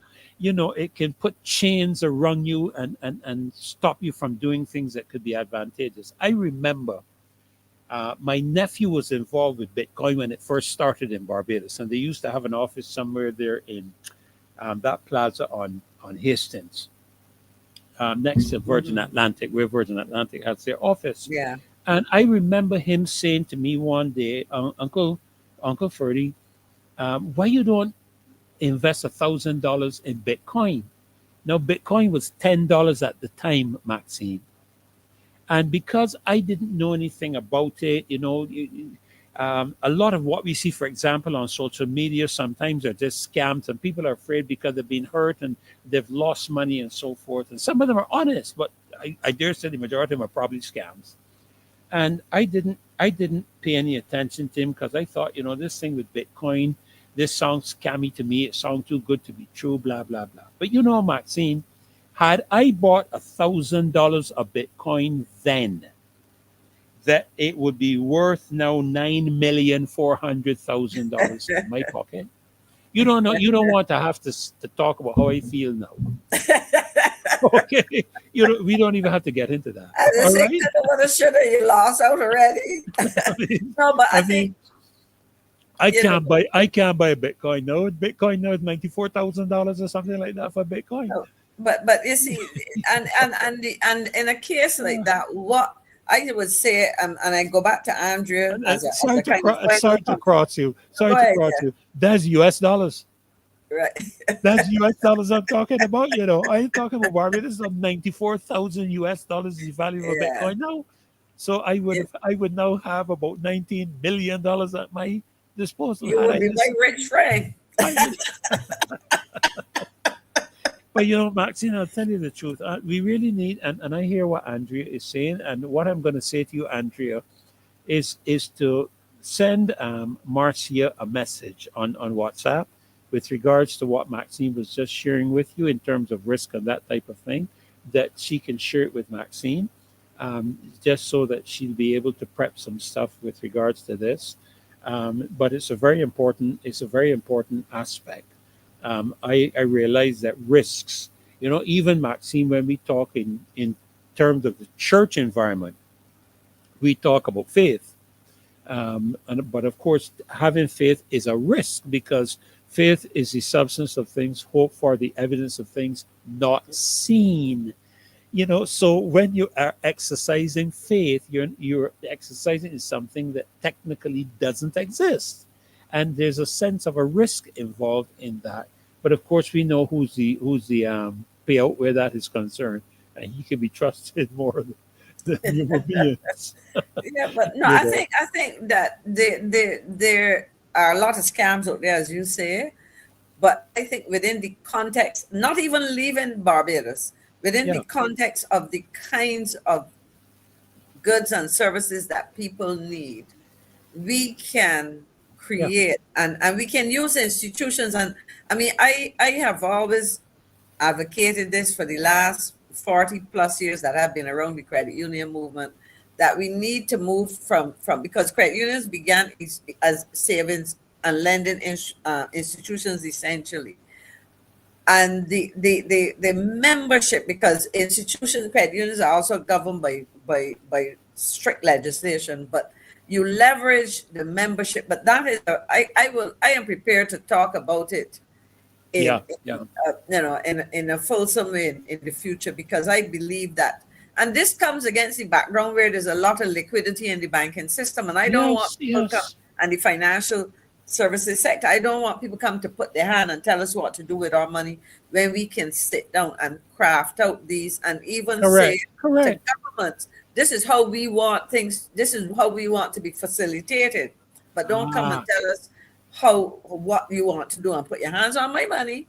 I mean, certainly at our ages now, I'm a retiree, so any decisions I have to make, I have to be cautious ones. But there's a lot that we can do together as a people and as a country to address some of the very problems that we have or the very needs that we have. So I just wish we had more time, and maybe, as you say, you can prepare in that area. Mm-hmm. And you made reference to a word just now that's been running through my mind for the entire evening. Government is a facilitator. It ought to be nothing more than that. Right. They should only be putting legislation in place to facilitate its citizens Right. from becoming, to facilitate its citizens becoming wealthy. Right. Because when the citizens of a community, when the citizens of a country are wealthy, then there is greater disposable income. They And spend, taxes are and paid and so on. yeah, We you have know, to yeah, facilitate Dave now. I just saw a yeah, message from Dave, so I don't know if you saw it. yes. I'm looking at it now. Okay. Oh, okay. Yes, I see it.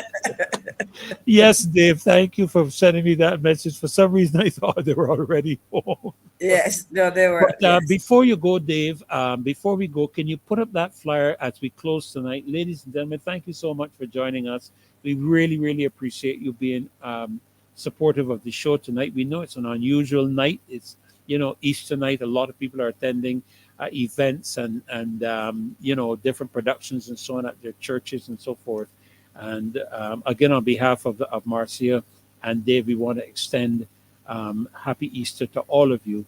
But Dave, I don't know if you can quickly, if you have it, if you can put that flyer up for the Praise Academy of Dance event tomorrow.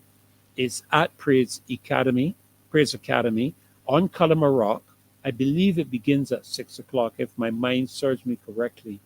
And in terms of knowing where it is, if you're coming from Bridgetown, it is the entrance on your right hand side immediately before Guardian Life Insurance. And I think it's the third property on the right hand side when you go down that entrance.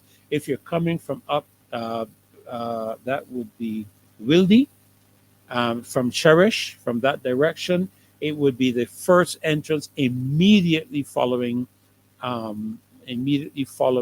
Guardian Life Insurance. All right. And tomorrow they're putting on a tremendous production. And all of you are invited. I think they can only accommodate 150 people, but all of you can turn up. I leave Dave and Marcia to figure out how they're going to see all of you. That'll be their challenge. I don't know if he's able to access that from his location. But tomorrow evening, I think that's 6 o'clock, and all of you are invited. Maxine, thanks a million for being on here again tonight, as usual. Always informative. What is it that Marcia says? Educate, motivate, mobilize, and agitate, Emma. So much we have learned in terms of that legislative aspect, which I think needed to be clarified. And really appreciated you and your desire to take forward some other aspects that are so important, because it's not something I find that we as Barbadians take seriously, maybe for whatever reason. And we need to really start looking at it. So thank you so much for being here. Thanks very much, and have a blessed evening. And I will probably see some of you tomorrow. Yes. I'll be there, if not for the entire time, for part of the time. So. I have another engagement tomorrow as well. I'm hoping I can get over for a bit of their production. Incidentally, for admission is free. I can't remember what it was that Victor and them kept coming. What's I can't remember. They used some old language about free. I can't remember what it was. But admission is free, and you just have to turn up and be there. All right. So God bless. I don't know if Dave, you have anything to take us out with, or are you able to? Again, Maxine, thanks a million. Thanks a lot. Members of the loyal opposition, God bless you. Have a great remainder of your evening. And again, happy Easter to you. God bless. Bye-bye. Bye-bye.